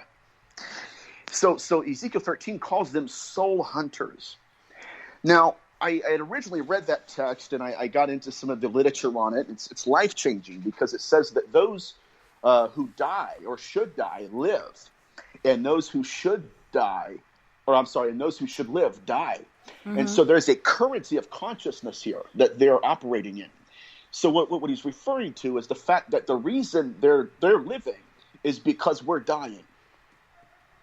They're using, the souls that they hunt in order to, again, propagate their species and self-replicate. Now, I have a gentleman I've been working with, and his father was a renowned remote viewer. Because we're going to go into the UFO abduction phenomenon in the next hour. That's mind-blowing to me, remote viewing. Oh, yeah. Michelle's a remote viewer. Michelle's incredible. Oh, my God. Really? Oh, dude, you didn't know that? I love Michelle. I love her energy. And she's amazing. I don't know. She's got this awesome energy. I just love her. I don't even know her, but I love her. I can say that. Oh, I'm so blessed. Honestly, You're so she's lucky, the best me. in the world. Yes. So this remote viewer, he said that he would induce himself into a dream state. His soul would leave his body, and he would encounter these guides. And he said that one day his dad, the remote viewer, came downstairs frantically and inconsolable. Oh my gosh. And he said, as I'm talking to my father, he said, we're watching as his chest, like something is carving Egyptian hieroglyphs. Ugh. Into his chest. I have pictures of it. And he said, my dad ended up passing out and having a heart attack. We had to rush him to the hospital. Holy he shit. said, matter of fact, Steve Mera, the great parapsychologist, had a case just like this, except these entities killed men. Yeah. Well, he had so much pain going on that he passed out, had a heart attack, because that's an immense amount of pain. And plus, there's something they're carving on you you can't even see. Yep. It was horrific. So once they got him stabilized in the hospital, he finally told them what had happened. He said, I've always believed that these things were my guides. He said, but when I did my remote viewing session last night, he said, I landed in this ship, and he said, I turned to my left and right, and I noticed that all of my guides were there like they usually are. He said, but before I knew it, they had changed their appearances. They didn't look like the guides that I was used to. And he said their appearances were inhuman and terrifying. And he said that's when I landed back into my body, and now they're carving amulets in my chest? Yeah, no. Right? These are the same entities that we've been talking about all night. It's just, again, they've appeared to us in humanity in different forms. But we need to realize, and I'm telling you guys, I'm getting passionate again. We need to realize that this is the most dangerous threat we've ever known. Mm-hmm. And, so the soul, that's what I mean by that. That's what I was going to say. That's what they were doing. They were hunting his soul.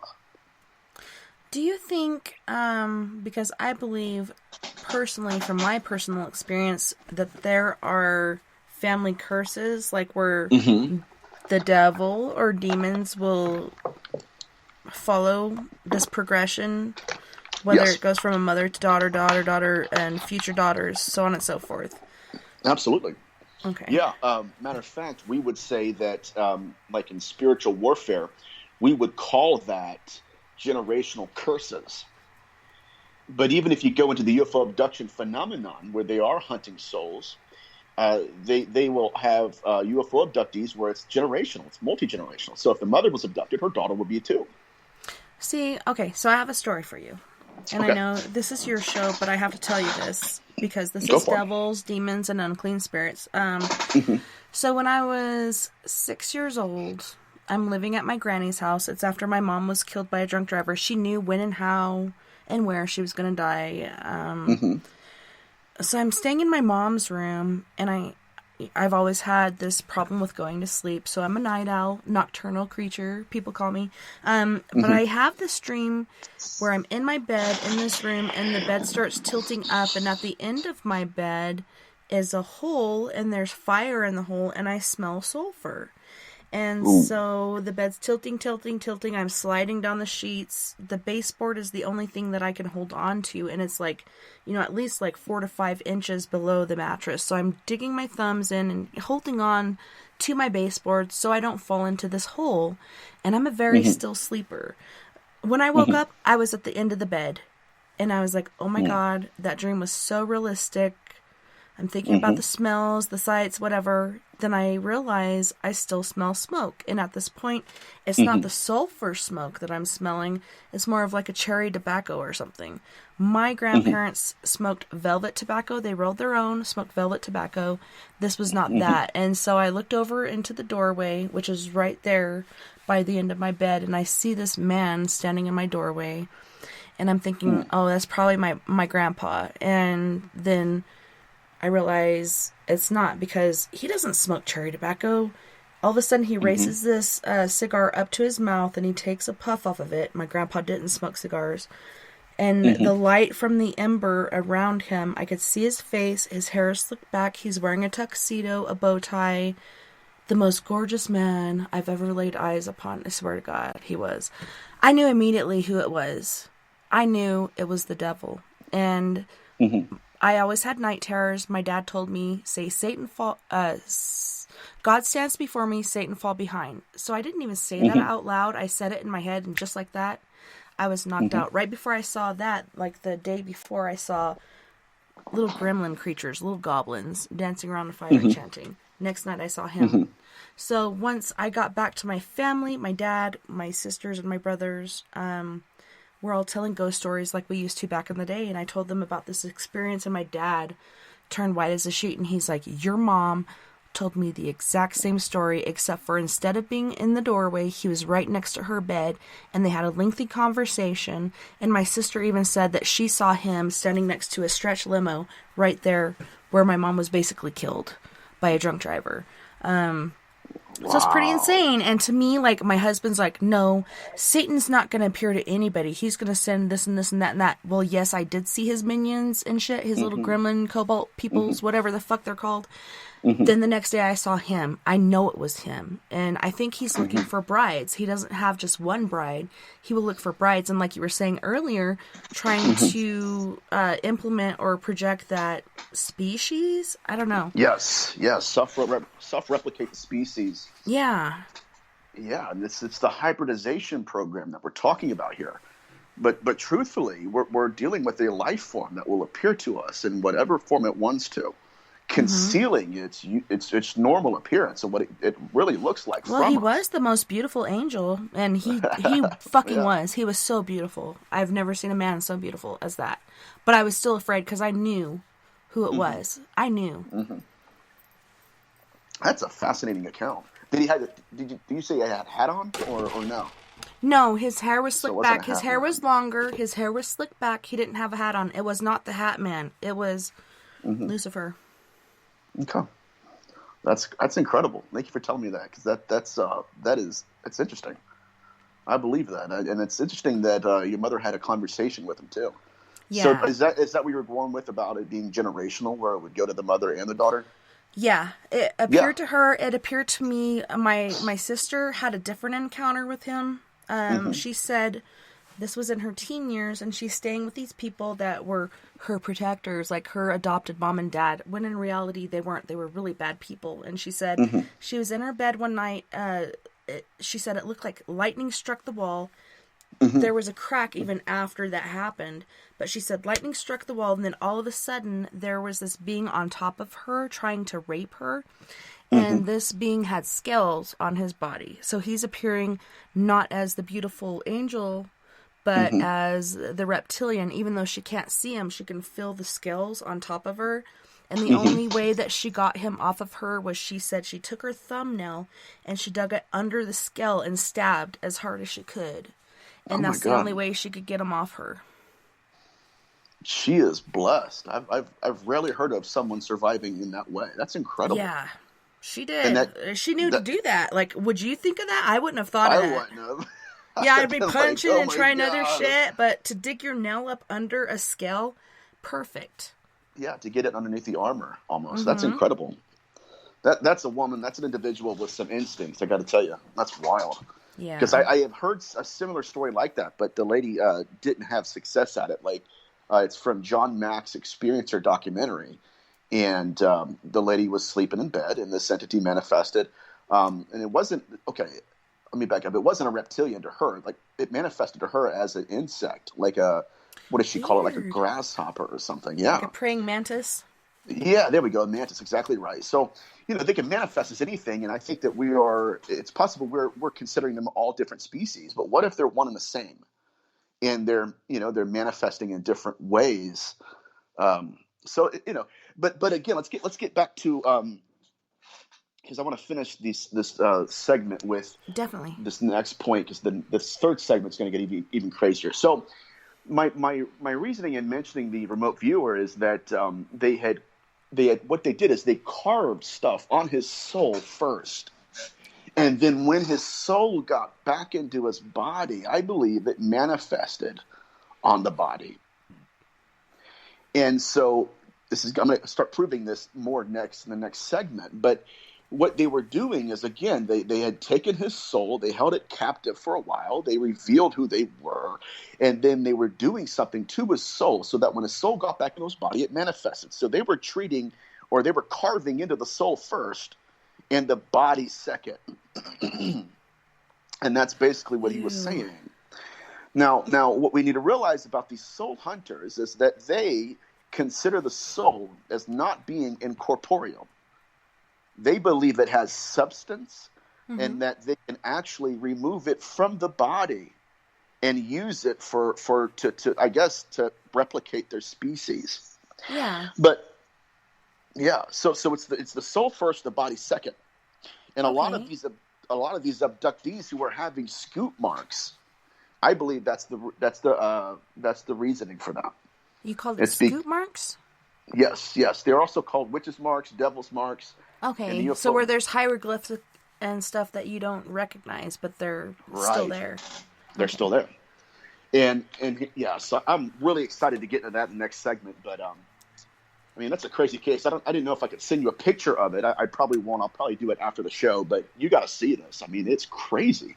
Yeah, and if you want to, you can send it to me on Messenger, and then I can share it on We Are Paradox Media's Facebook page.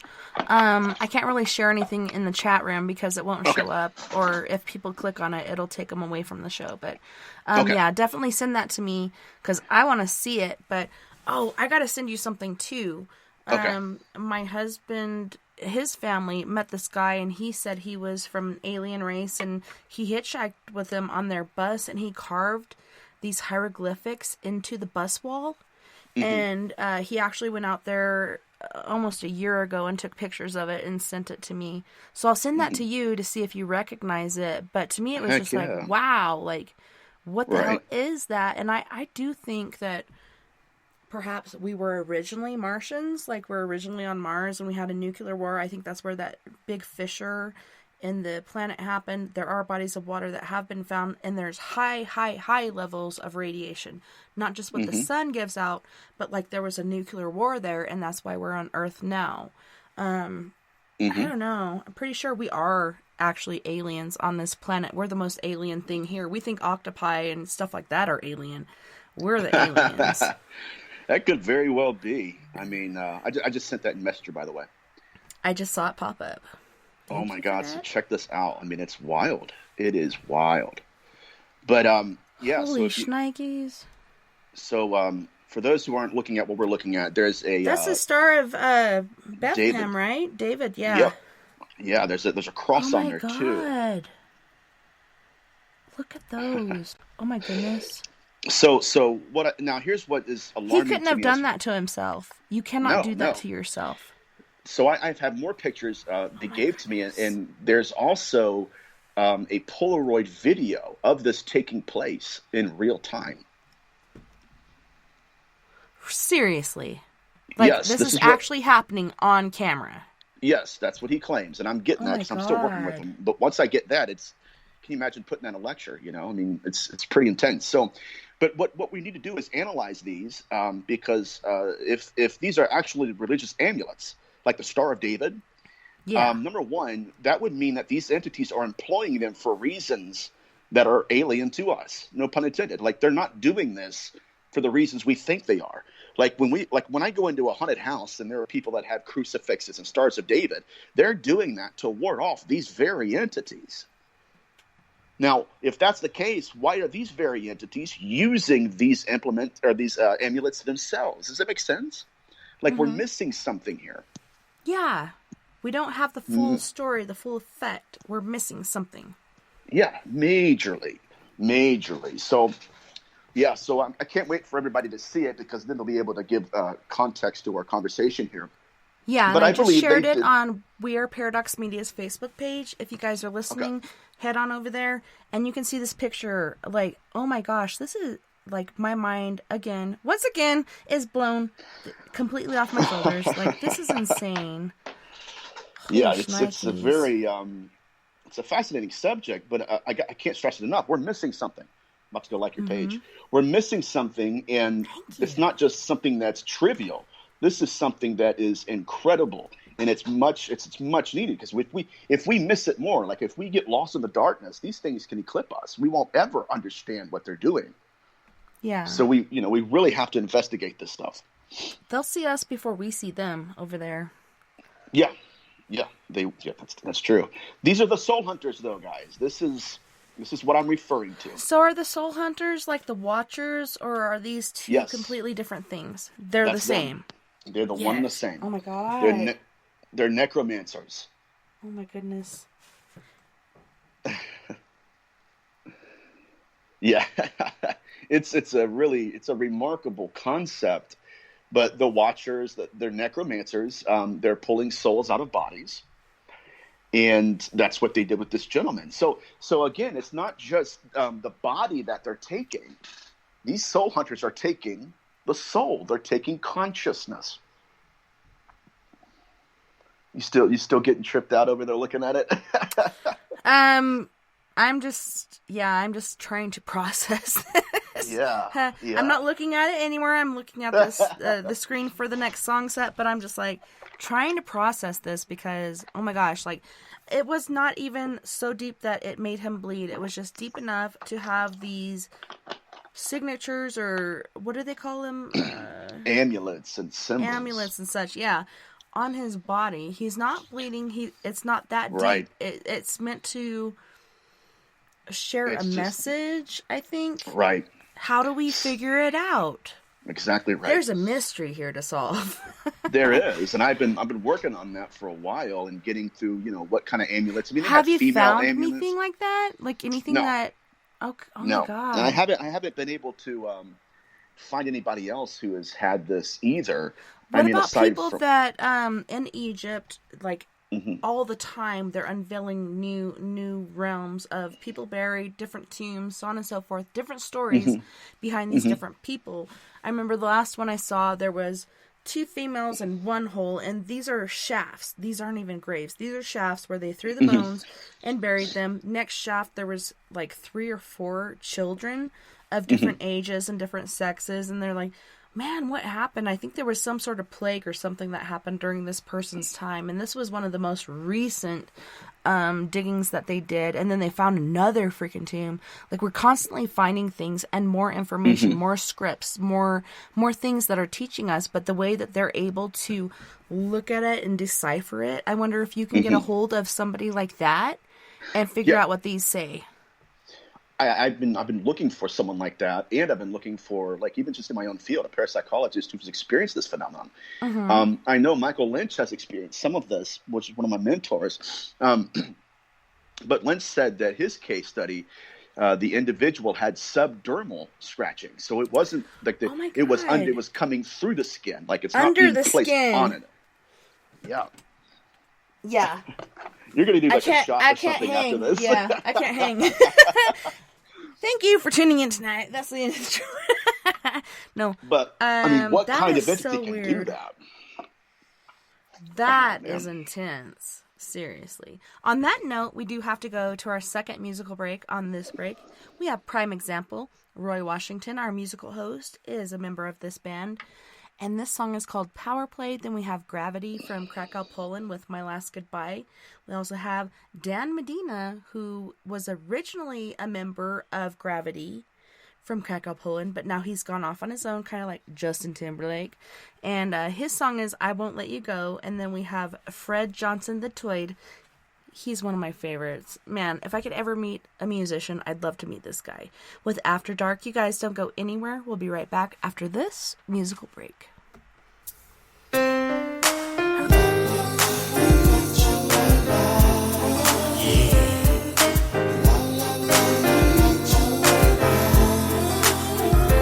Once upon a lifetime, was a man in the hood. Tricked, misguided, and misunderstood. Till one day he cried out, Lord, save me. Teach me the lessons of life, won't you raise me?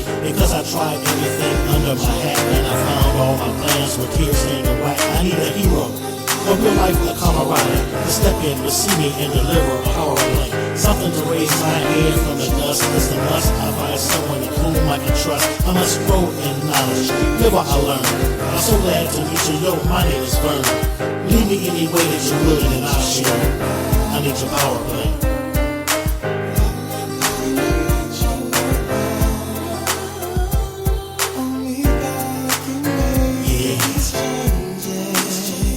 Another one.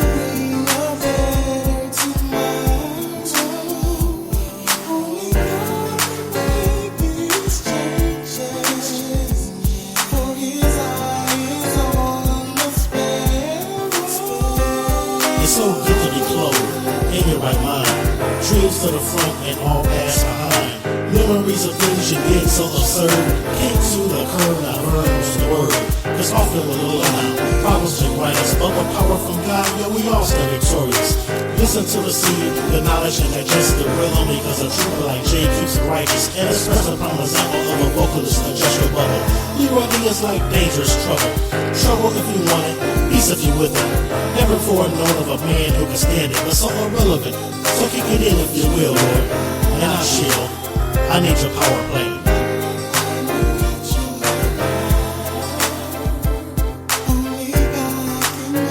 Yeah, becomes another one.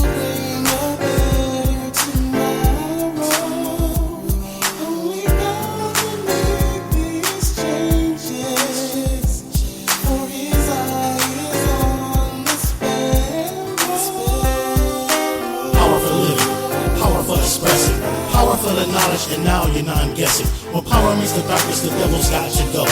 That's my pet weasel, and now he's going loco. If you got a problem, God can solve it. Power from the churro and Uranus outfit. Why must the fish stay dirty so filthy? Get off your rear and whitewash the pickings. Power for cleansing, power for sanitizing, power for us, power for the rising of the sun. Cause in your darkest hour you can look up and express to feel the power up.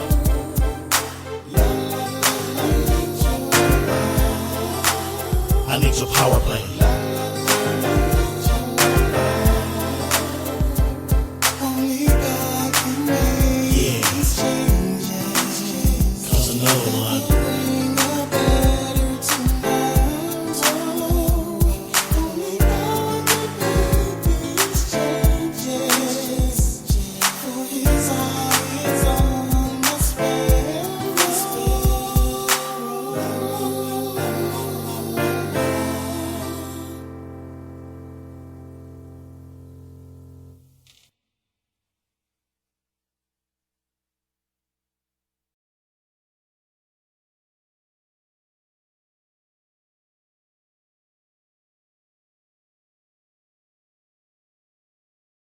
Things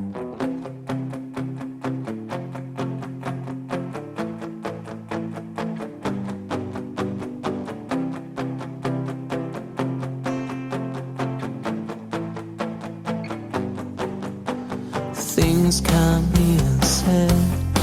Streets of these high going to dead end.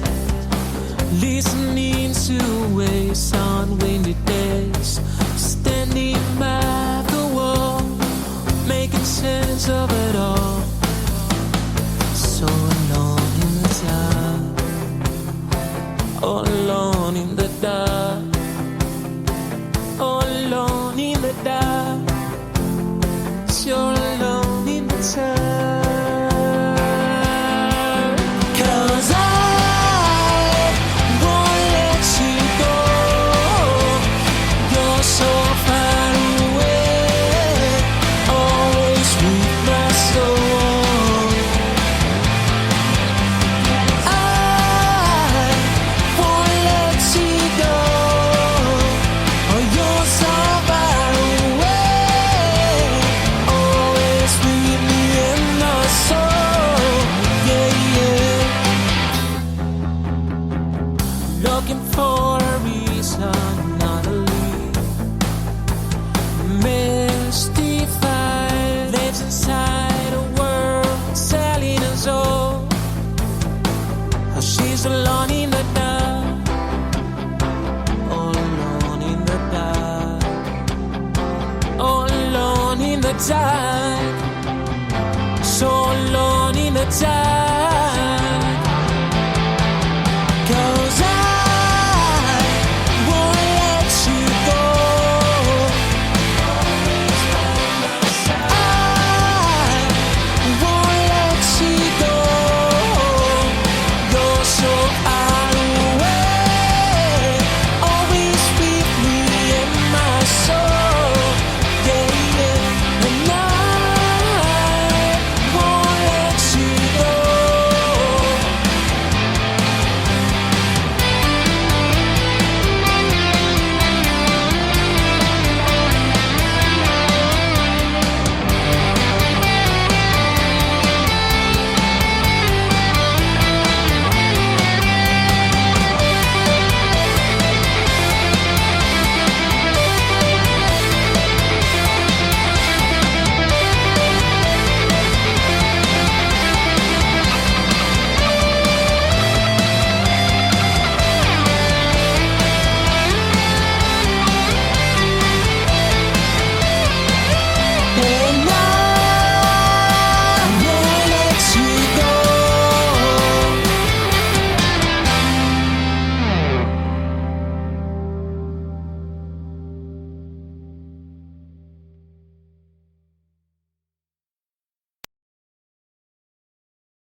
me to a college scene. I like to go and dance, have drinks, and hunt the perfect date. Yeah.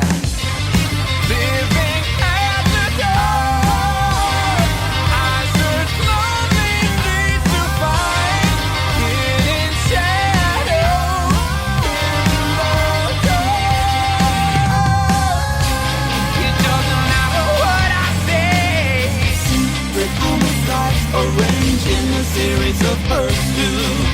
No matter what I say, after dark, I gave up base because she had the range. I knew she was the one that never could go home again. Plastic life like limo seats. I don't know why I can't control this urge to hurt again. Yeah.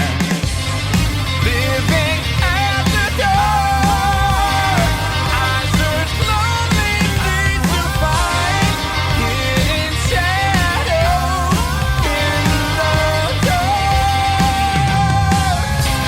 It doesn't matter what I say. Chasing sinister, murder forever after. No matter what I say, after dark.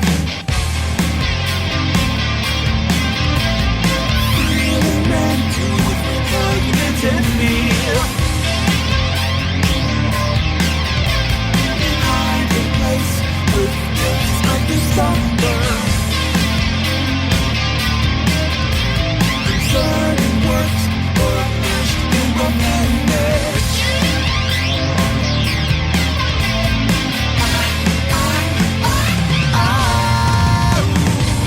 It doesn't matter what I say. It really doesn't. No matter what I say, after dark. It doesn't matter what I say. Secret homicides arranged in a series of pursuits. No matter what I say, shade sinister, murder forever after. It doesn't matter what I say. Rude and fatal, lacking the hint of conscience. No matter what I say, after dark.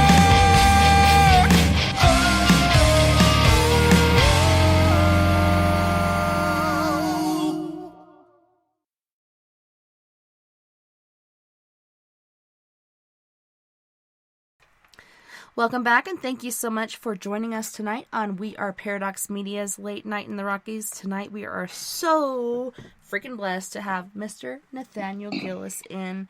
He is sharing so much information with us. Like I said, my mind has been blown at least 6 or 7 times tonight. I'm trying to regain all my granular brain structure so I can continue. But my goodness, Nathaniel, how long have you been working on this? The last 20 years? Something like that. Yeah, it's a lot of research that goes into it. I do a lot of reading. It takes a lot of energy out of me. But, you know, it's a passion of mine. I mean, it's not even a passion. It's my master passion. And I hope that I can convey that during my interviews and inspire other people to get as passionate. That'd be awesome if we can all work together on something more than what we're going through. Oh my goodness. I think a lot of our power has been taken away with us being locked down and not able to do things we generally would be doing. We're kind of stagnant right now. We're turning into like stagnant waters. Yeah, we can't even have Taco Tuesday anymore, like a real Taco Tuesday, you know, like you have to wear a mask and it's just like, nah.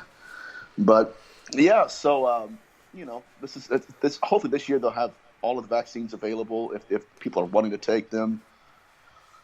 I don't know if I will sell mine I don't know. for $99.99 per dose. If you want to buy $99 and one really jacked for up $99.99. Yeah. Yeah.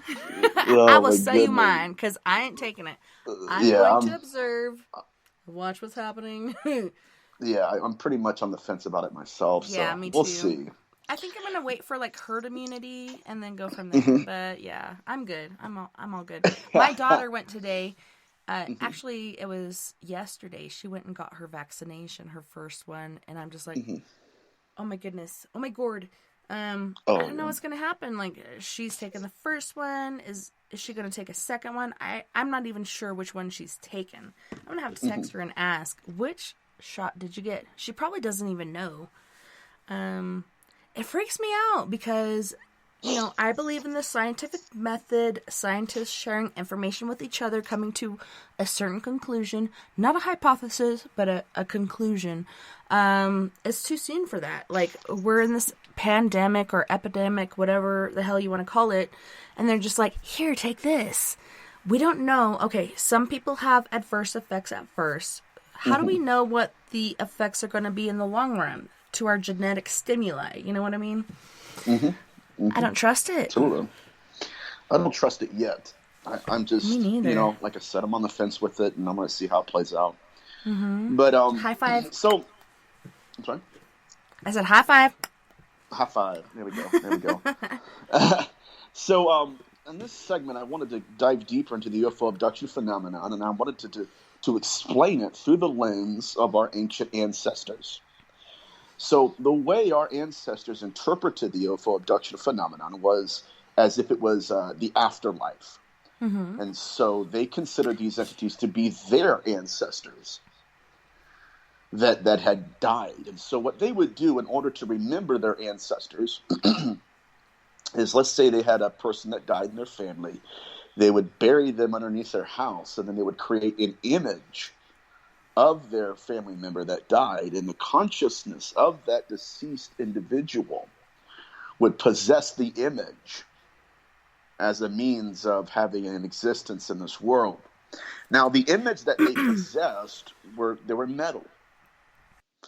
Right? So my point here is that they knew that consciousness can merge with metal. Matter of fact, that was the way they were continuing a lot of their ancestors' existence. So we also have a case of consciousness in metal with what's called the teraphim. The teraphim was a ritual of necromancy. What they would do is they would go out into a graveyard, dig up a corpse. Then they would take a piece of metal, carve the name of an unclean spirit, Pumarua, which is it's a ghost. They would carve that name of the ghost on that piece of metal and then implant that piece of metal into the mouth of the corpse. Seriously? Yeah, and the consciousness of that entity would Talking merge, about mouthpiece here. exactly right, yeah, would merge with the metal in the mouth and would begin to speak through that corpse. So we have here is a technology regarding the afterlife where consciousness can merge itself with metal and exist. Now, I do believe this is why we have a great deal of abductees who, when they step on the craft, claim that the craft itself is alive. Yeah, and sometimes, they're like, there's not even walls. Like, there's this window sort of thing, but there's no window there. It's open. You can see into the expanse of the universe. There's really no window there. It's like you could walk off the ledge at any moment. But you're just standing there embracing the imminence of the universe. Like, it is so large. And I don't know. So intriguing. Yeah, it's expansive. Yeah, so their belief was that this was afterlife phenomena and that these were their ancestors. And that means that their very first implant wasn't about, people that are getting abducted, essentially, but it was really about how to place consciousness in the abductees. Okay? And so we're dealing with how, okay, so I do believe that that's how they are planting their consciousness in us. Matter of fact, I'm going to read a case real quick. It's an abductee case. Okay. Let me get my book out here for us. Hell yes, I want to hear this. Okay. And so what we're dealing with are two consciousnesses in one body. It's just like possession, okay? And so how are they doing it, though? I believe they're doing it through implants. They're carving their consciousness in it, right? Isn't that Yeah. good? And then placing it in us. And I Have you believe heard that's how about, they're like, finding us. when people try to take it out, like, it'll move around so you can't get it? Yes. That Yes. is It's so alive. freaking weird. Like, you can It's maybe put a alive. magnet on your skin and have it there when you're cutting into yourself, or if you have a doctor doing it. A lot of doctors won't do it because they're like, this person is, a mind case. This person is crazy. But this stuff really does happen. It could be in your neck, behind your ear, in your wrist. There's so many different places that they put it. But people, see it, they feel it, and they're messing around with it. They try to get it out, and they can't because it runs away from whatever you're using to try to get it out. It's so weird. Yes. It's almost like it's alive too. And Yeah. it's conscious enough to get itself out of the way so that we can't get a hold of it. So there's two accounts here that are separate individuals, separate experiencers. This comes out of the book Beyond UFOs, The Science of Consciousness and Contact with Non-Human Intelligence. So I'm going to read this first one. He says, as I enter into the bottom of the UFO, everything turns white like I pass out, and then I find myself laying on a table around the room with 6 grays that seem taller than the ones who took me out of the house. He says, yes. And in what regard? Well, as far as they talk about grays, but they're grays of different heights. Some are very tall, some are very short. But they're working Yes. together. They are working together. And copies of bodies, they all look alike. Right? That's a reference back to the Apocryphon of John. So he says, I'm trying to scream, but I can't. I hear a loud bang, and I find myself hitting the floor next to my bed. I lie down on the couch to see the vertical beam of light. He said, I was age 10. It was at midnight. He said, I felt like I was floating above the bed, unable to move. A blinding light comes through the window. Now, here we go. We're going to deal with 2 different consciousnesses in one body. He says, suddenly became aware of seeing through someone else's eyes. Someone's approaching the house from the east to the west. So what he's referring to here, it's incredible. He's literally saying that for a fleeting moment, that these entities turned on a unified stream of consciousness between themselves and this individual they're abducting. And he can hear it. He can see it and hear it and experience it through the eyes of these entities. Oh my God. I believe that's how they that's how they're using these implants, is they're literally triggering consciousness and saying, I'm going to turn this stream on. So now I can see through your eyes and you can see mine. So it's not like they're locating their abductees like GPS. No, they're so evolved where they can turn consciousness on and find you wherever. Yeah, and is it because they did put an implant in you when you were a kid or even before you were born? Like, how did they do that? Right. They could do it either or, and I believe they put implants in this individual. I believe that's the case. Mm-hmm. Like there's a second one here. Let me refer back to it. Here we go. There's another experiencer. In an earlier experience, I was 10 years old in bed. He said I was awake. Actually, that's the same one. Let me read this other one. Anyways, he says, okay. He says, I was immediately aware. And this is another individual. I was approached that there was an entity approaching my house. And he said, again, I call it switching eyes, but they call it consciousness. He was witnessing his own abduction through the eyes of his abductor. So what we need to realize is that these entities have an evolved knowledge of not just consciousness, but the soul. They have the ability to trigger consciousness in us and unite theirs with us.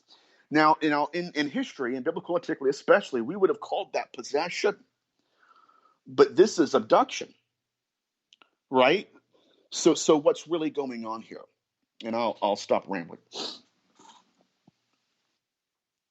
I'm like, no, please continue. It's better you do it than I. People are tired of my fucking ramblings. But no, it's not like you're rambling. You do have specific, important information to share. I don't know. Okay. These beings are amazing to me, and I know different people that have gone through this, different people having implants. They have had x-rays of it. no matter how many things that they've tried, the doctors still won't believe them. You see this little small chip device in my arm. Yeah. Where the fuck did that come from? Did I take my cell phone apart and put this little fucking chip in my arm or what? Like, no, this is something, there's no scar, there's no nothing. It's like they're able to open up the flesh, put the insert in there, and then close it back up. No scarring, no nothing. And there's so many times that they have healed people.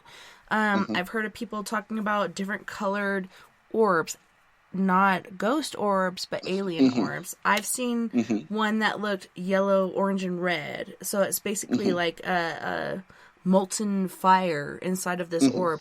But other people that have seen green ones, they talk about them as healing orbs. Like, they will abduct these people, they will heal them, and they'll take them back home. Like, this person could have had cancer or some other different faculty about them that is wrong with them, and they heal them. But some of them are like angry birds. Like the one I saw. Like, I opened the door, I stepped out into the snow, and as soon as I stepped out, I was like, step back in, close the door, and then I called my family over because I could not get my fingers to work to where I could turn the camera on. But I called my family over, and they saw it. My 2 daughters saw the exact same thing I saw. To my husband, it appeared as like a globe with a bat of extreme size glowing, flapping its wings at a very slow rate of speed. Does not make sense. Some sort of shield, whatever. It was so weird. But I wonder, had I continued to walk out there and approach this thing, would it have killed me, abducted me? What would have happened? But my son, that I was breastfeeding at the time that I saw this entity, was born with 6 fingers on his right hand. And back in the day, when Indians would put their hands up, it's not that they're saying hello, they're trying to see, are you human or are you alien? Because they had extra fingers. Yeah, 6 fingers and 6 toes. Yeah, that's a very interesting point, because a lot of people don't know that. Yeah, you know? I never saw that until I was pregnant with my son. Like, I never saw an alien, never saw a UFO, never nothing. I believed in it because my dad told me about it. My mom was the spiritual, like, paranormal side. My dad was like, yeah, I did see a ghost once when I was with your mom, but I do believe in aliens. So I always believed in them, and I didn't see them until 2012. But I'm wondering, because that's when I was pregnant with my son, so does it have something to do with that? And both my kids did have a shared experience, too. I talk to them when I'm doing security overnight, and they're like, guess what dream I had last night? So Lily's telling me about her dream, and she said, we went out back, which is right out here outside of my studio. There was a UFO, the aliens took us on the ship, and then Floyd jumped out, so I jumped out, and then we ran away, and Floyd tripped over the root of the tree, and Floyd's like, I didn't trip over the root, you did, and she's like, I didn't trip over the root, you did. So then they start arguing about this, and I'm like, okay, at this point, this is not a dream, this is a shared experience. And then she started laughing, she's like, ha ha ha, remember when you jumped on the alien's head? And he's like, yeah, that was so funny. But yeah, like, my mind at that point was blown. I'm like, this is not a dream. This is a shared experience. Is my child a hybrid? I think my sister and I are. We believe that. We've talked about that for quite a while. But I definitely believe my son is. That's incredible. When you get like kids that have a shared experience like that, it's it's remarkable because they're innocent and they're going to repeat it. Like they're not lying. They're not like a manipulative adult person or anything. They're just innocent. They're telling you exactly what they experienced. What's really interesting to me as well, you said that it was a dream. That's what the Bible calls these entities. They basically call them dream demons. It's what they were known as. Yeah. That's why your incubus and succubus would often come to us in dreams. Right. Or right before, like right as you're going to sleep. Yeah. That's when your soul is hovering over your body, and that's how they abduct. That's how they get us. Think about that for a second. I mean, that's heavy, but that's what they believe. That's how they hunt us. That's why they induce us into a sleep state, because it's easier for them to separate the soul. And that's when your guard is let down. That's when they can get in, and you're not going to fight against them. Exactly right. And even in the debug phenomenon, there were most of the time these women that would be possessed by the incubus spirit encounter the incubus spirit during a dream. And so it's almost like they want us to believe that it's not as real as it is. And then once we wake up from it, it's 100% real, and now we have something in us, right? We have either, they either took over, or took over from women, or they took semen from men. But so they were called dream demons. But let's get back to how they're abducting the soul and not just the body. Right. So the reason I was referring to my buddy that has his father that was a remote viewer is because, like I said, they were taking his soul, and then whatever they did to the soul manifested on the body. It was the soul first, body second. Now, there is an experiencer named Betty Luca. Her husband's name's Bob. So it's Bob and Betty Luca. And Bob woke up one night to seeing his wife's apparition being peeled out of her body as she slept. No. That would be horrific. Could you imagine? Oh, yeah. Could you imagine that? No. I mean, yeah, because it would be the most horrific thing you could imagine. Yeah. It would just be terrible.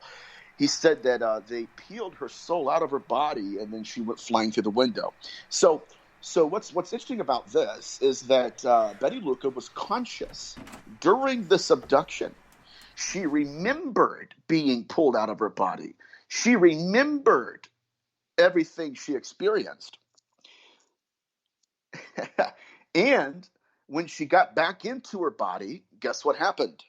Her body began to manifest similar scarifications to what we see in these cases. From being peeled, or?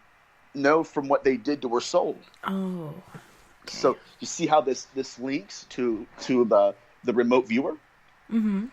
Yeah, so what I think what they're doing is they're not just looking at the body. I think they're messing with our souls, and it's manifesting on our bodies. That's interesting. Jinx, you owe me a Coke. Yeah, right?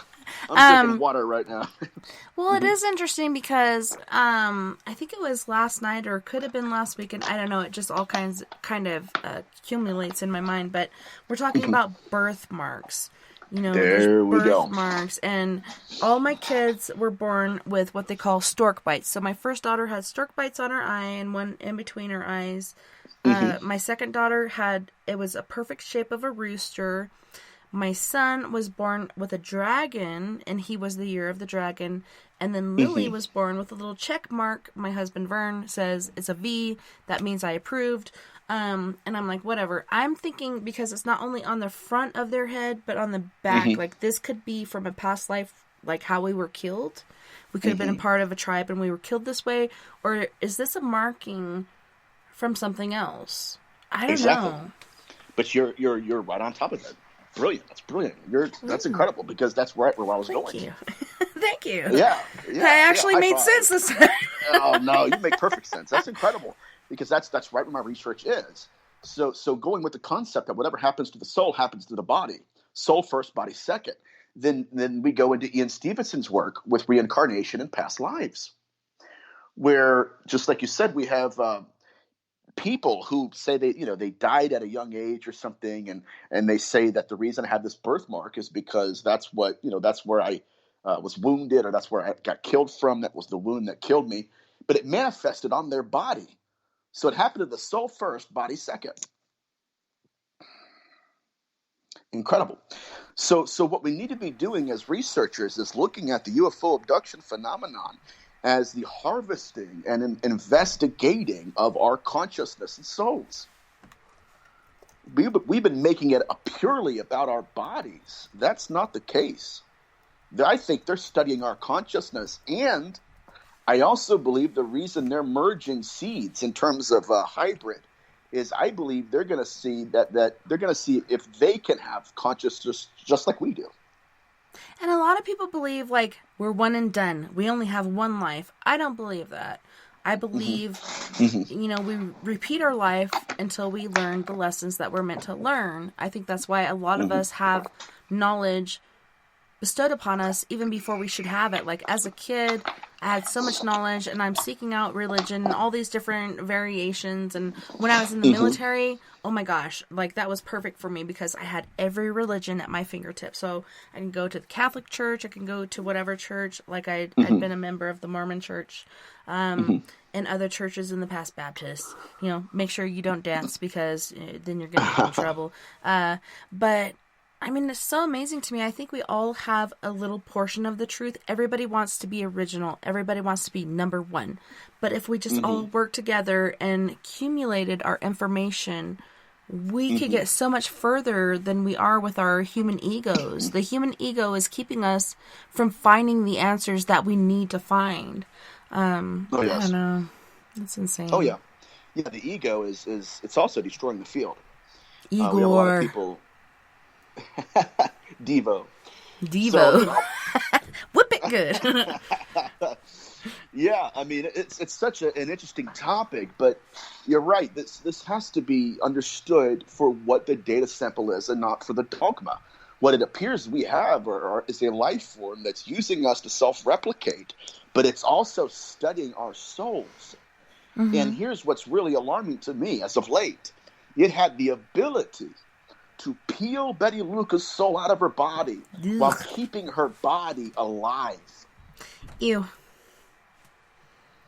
That's alarming. And there are people that are saying, and people say, okay, well, that's not really a threat. It's absolutely a threat. It is. If China had the ability to do what they're doing, what would we do? Or Russia? I don't care. I mean, India, I don't care anybody, but you know what I mean? That would be considered a threat to us. But I think what's happened lately is that they are so transcendent compared to us, we're afraid to label them as a threat. And so we have to gaslight everybody around us into believing because if you do label it as a threat, you're admitting this is really happening. This is really happening. Yeah. Yeah. Once you admit it, where do you go from there? Oh, yeah. Head first into oblivion. Head first into terror. Oh, God. You know, Can I go feet first? That'd be better. Feet first. What kind of an entity has the ability? I mean, first of all, they know more about us than we know about ourselves. And they have the ability, I mean, it could be traumatizing. And I think that's why our government is not disclosing this fact. It is. And you know, like I said before, I think we were on break when I said this, but I've been so pissed off in the past that the government is not sharing this information with us. They know the truth. They know what's going on, but they won't share it with us. And I'm like, why not? We can handle it. Okay, so there's certain individuals like you and I, we can handle this. But there's the majority, which are sheeple, people, whatever you want to call them, that once you tell them something like this, they're going to run around like chickens with their heads cut off, and the first thing they're going to buy is toilet paper and then everything else on the shelf. I don't know. Isn't that so funny? They're like, wait a minute. They can pull my soul out of my body. Better go get butt wipes. I can't live without those. I gotta have toilet paper. I gotta have some tissue for this shit. That's the first thing they think of. Like, meanwhile, in Colorado, everybody's building toilet paper forts. That's exactly right, man. That's hilarious. Oh, well, thank God I got my toothbrush. We're good to go. My toothbrush and my butt wipe. We're all good to go. We're all good. You're right. Wear your red shirts and your brown pants, because everybody, you're going to be shitting your pants. That's exactly right. Yeah. That's funny, because I know that joke too, right? Yeah, that's a funny joke. I mean, my brown pants. True. It is so true. I mean, my God. But I think that it's high time the field realizes that, number one, humanity might be the ugly cousin of the family. And we're not as incredible as the arrogance of man thinks we are. Yeah, we think we're much better than we really are. Yeah, it's like, no, they can... I mean, if you look at... I'm sorry? I said, no. Okay. Oh, God. No, yeah, no. That's Cardi B. Sound like a Nephilim.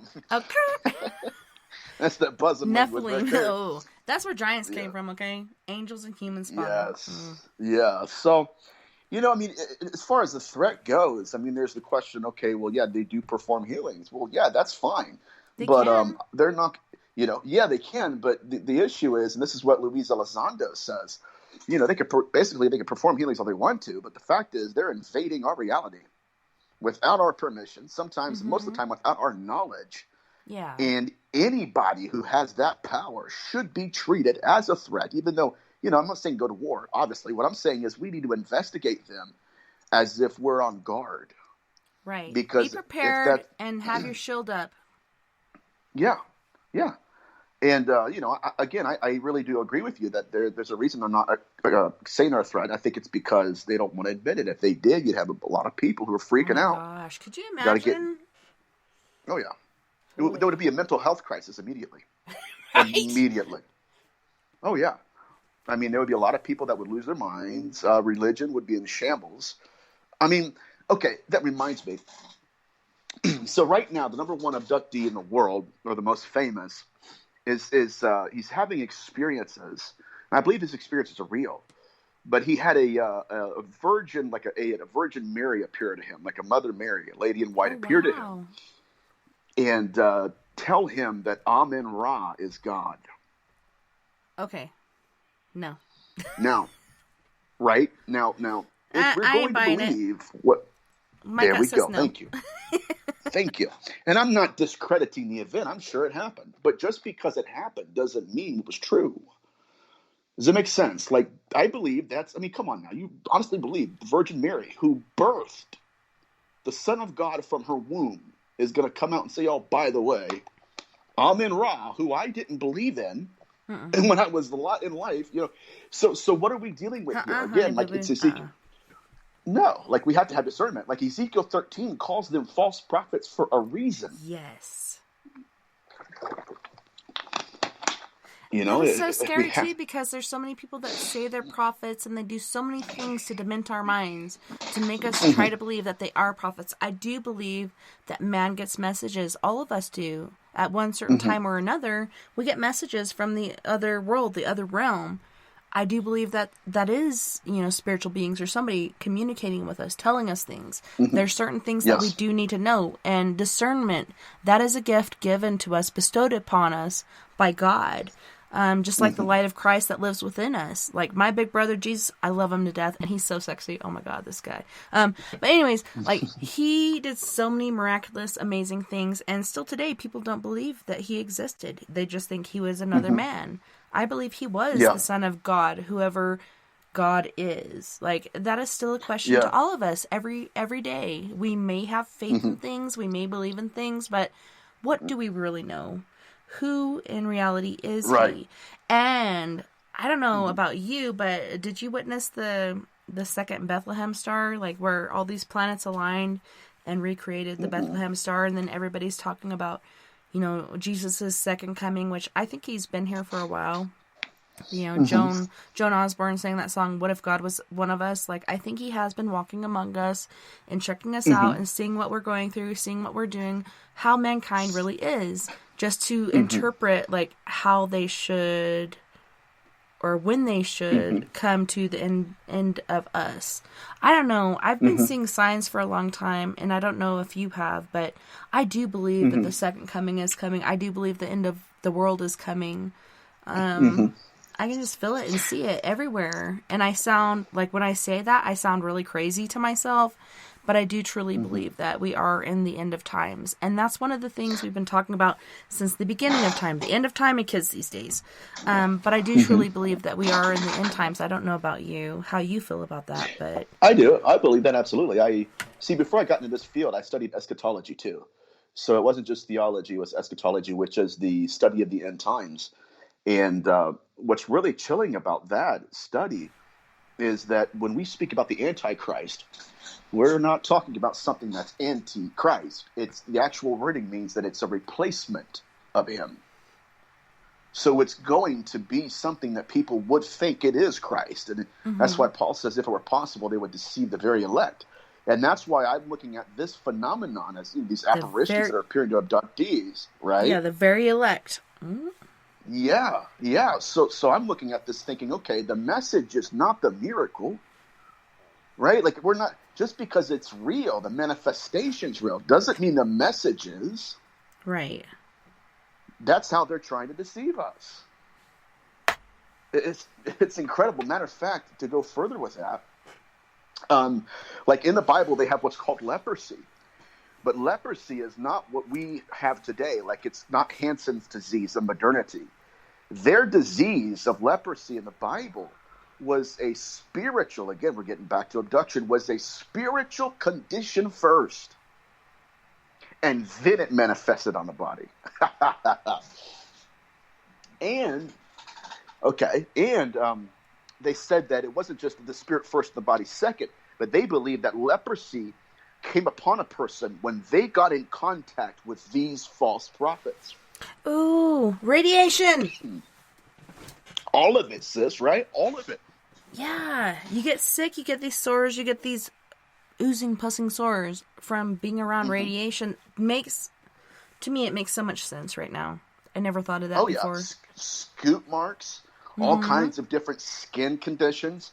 And their teaching was, listen, if you came in contact with what's called Lashon Hara in Hebrew, the evil tongue, that's what these entities are, that it will manifest first on your spirit and then on your body.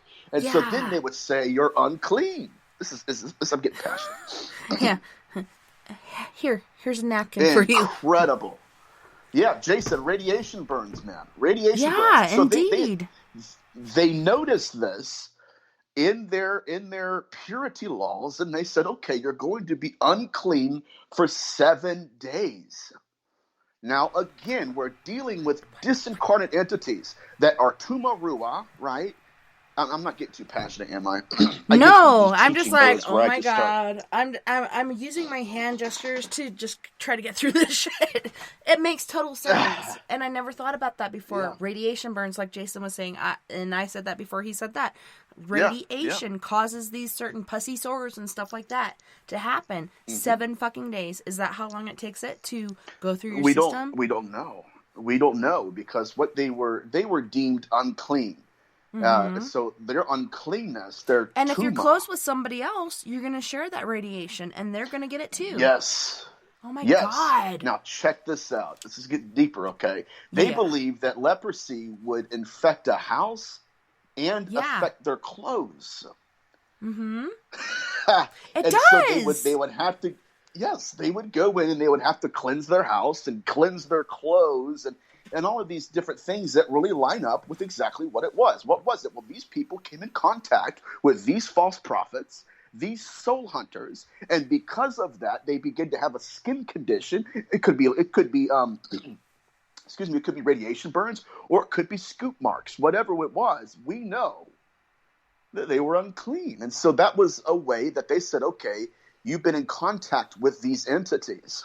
And people don't believe in aliens and UFOs and stuff like that, but look at, there's a picture of Mother Mary holding this beautiful son, Jesus Christ, in her arms, and behind her you see UFOs having a fucking battle. Have you seen that picture?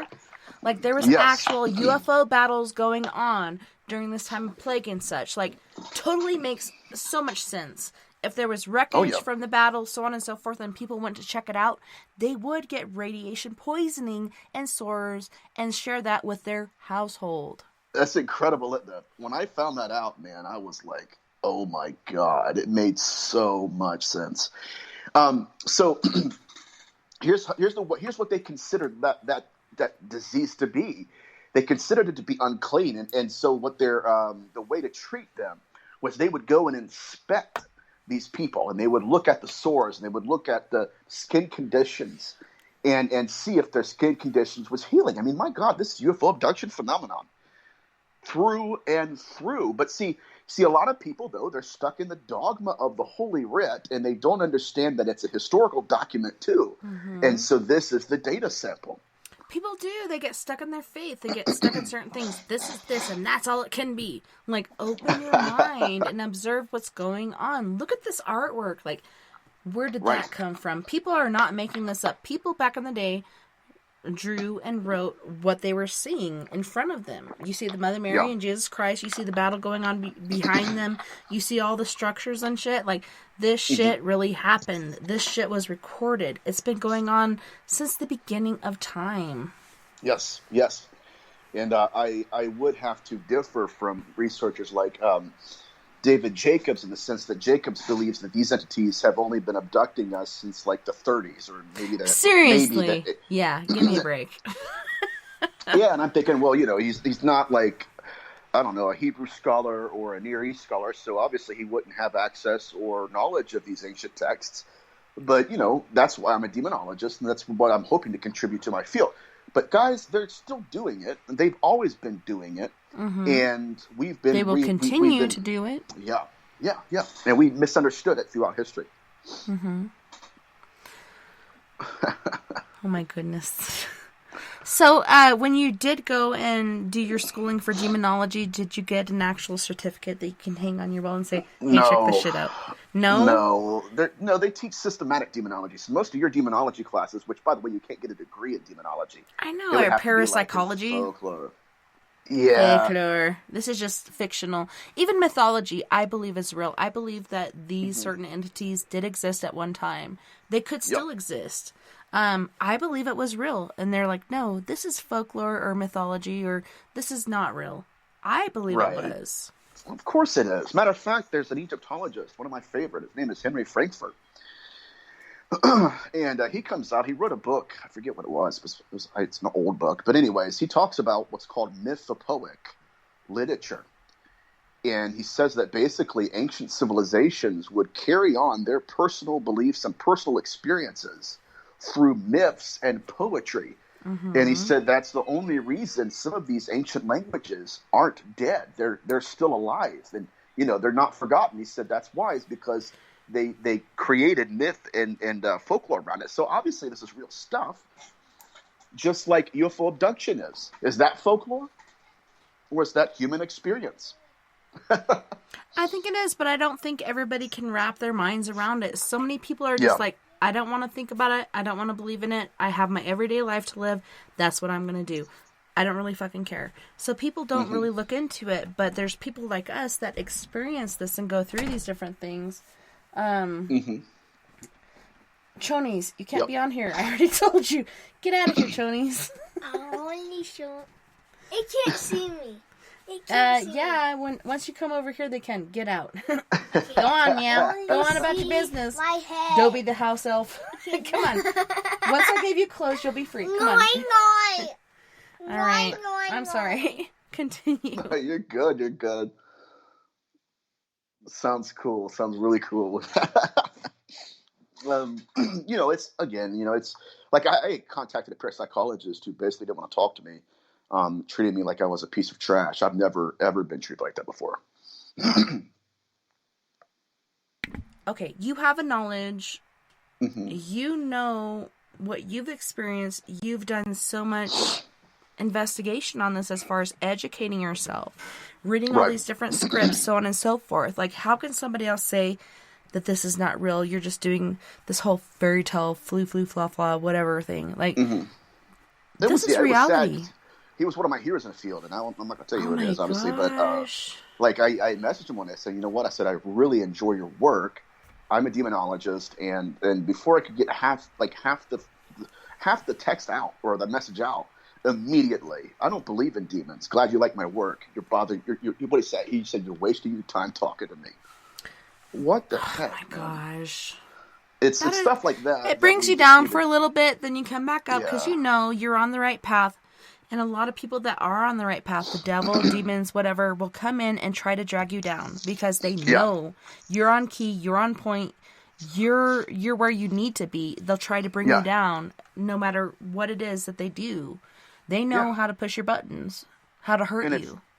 Exactly right. And if we're ever going to have a future in this field, we've got to embrace the next generation and invest in them. And not kick them to the curb. I mean, I have people that don't believe in demons either. But see, here's what's interesting, okay? Like, I have people that message me that are far-right Christians, and like they're full of fundamentalism, and they don't like me because I don't believe demons are fallen angels. I believe they're disincarnate humans. So well, it could be, a kind of, salad of both.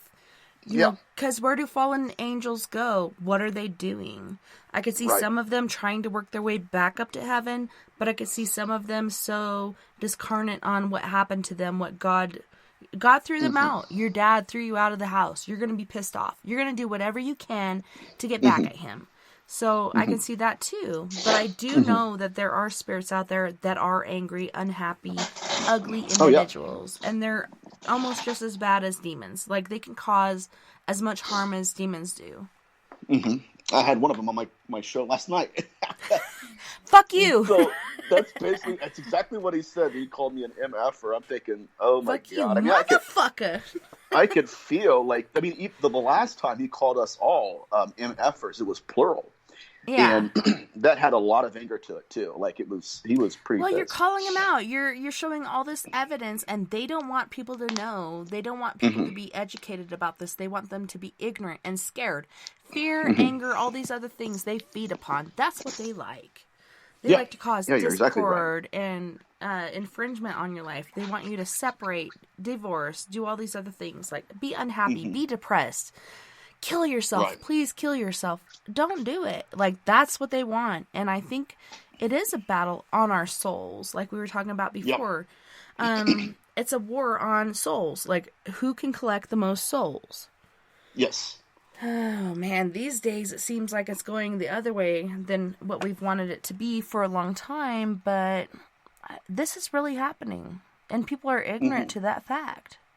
Yeah, they are. And matter of fact, I had a lady contact me last year because we're talking about how they will, victimize people and try to get them to do things that they wouldn't rationally do.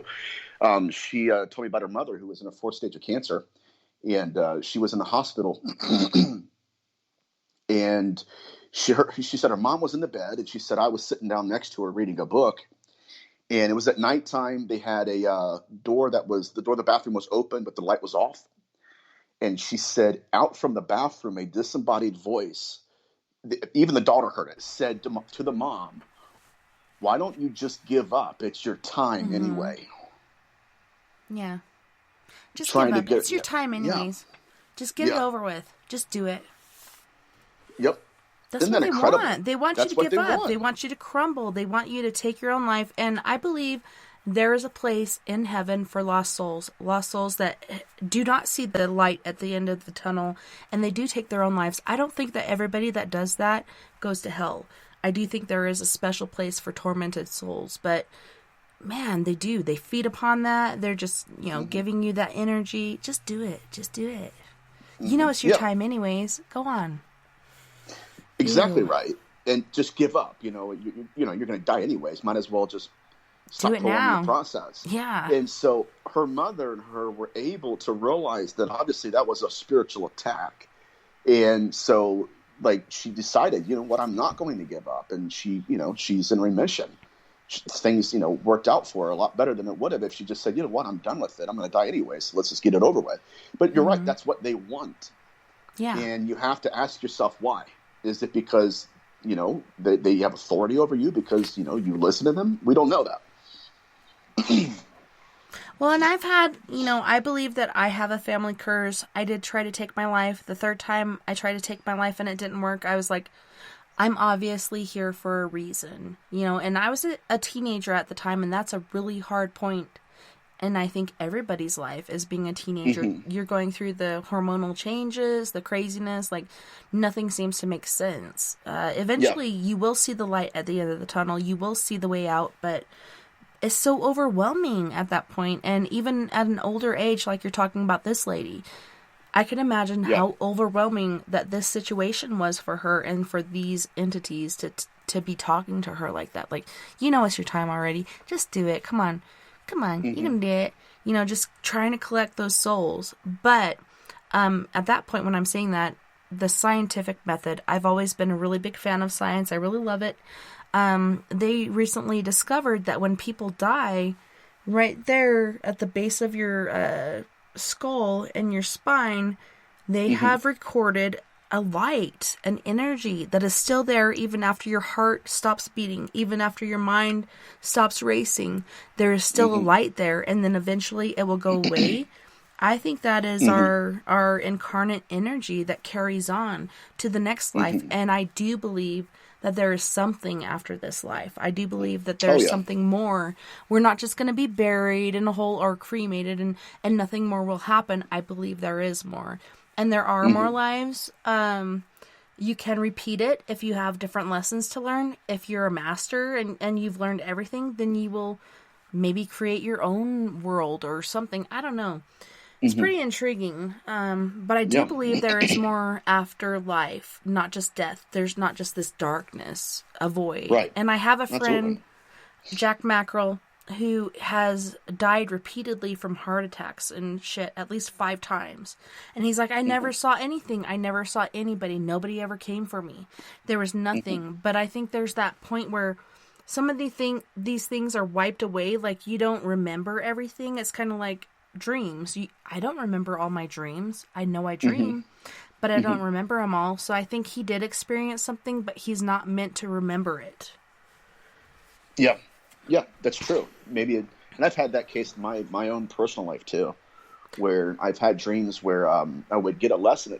I hated it because I was like, man, I couldn't remember it. What the heck was I getting? Right? Dang it. I know, it's something Yeah. important. What the hell was it? Yeah, but we are yeah. at the end of our time, Nathaniel. Can you tell our listeners about your books, where they can find them, where they can find you for more questions? Yeah. So my book, A Moment Called Man, is on sale on Amazon for sale, rather. And basically that book is about people who are learning to find their calling in life. I lost a good friend to addiction, and he was medicating the gift. He was called to manifest. So that's what that book's about. My second book, The Skin That Crawls, is out for format right now. It's up for pre-order under my bio on my Instagram. And so yeah, that's me. Well, I'm so glad you came out tonight, and I definitely want you to come back. If you're into that, I'd love you to come back, because I think we're just at the cusp of, like, what we were talking about this evening. There's so much more that we can share with each other and learn from each other. But I'm so grateful that Michelle directed you to me, or me to you, and we were able to do this tonight. It was a really amazing show, and I'm so grateful that you were here. There's so much stuff that made sense to me, and so many things that you said that, like I said, you really freaking blew my mind. Seriously. That's always a good thing to hear. It's been an honor to be with you, and I agree. Michelle is incredible, and I'm excited to come back. Well, thank you so much again, Nathaniel, for joining us tonight on Late Night in the Rockies. It was a pleasure having you this evening. Thank you so much. You have a good one. You too. And thank you to all of our friends on We Are Paradox Media's Facebook, Spreaker, Twitter, Periscope, iHeartRadio, and wherever else beyond the Omniverse that you're listening tonight. I had a wonderful time, and I can't wait to do it again next weekend when we have Mr. Steve Stockton. I listen to him almost every night, telling scary stories, so on and so forth. And then we have Mr. Mark Fiorentino, and we're going to be talking about the universe according to Einstein. Oh my gosh, I cannot wait for this show. Thank you so much again, Michelle, for helping us with having these guests and all these intriguing things. It's amazing. Mind-blowing. I love it so much.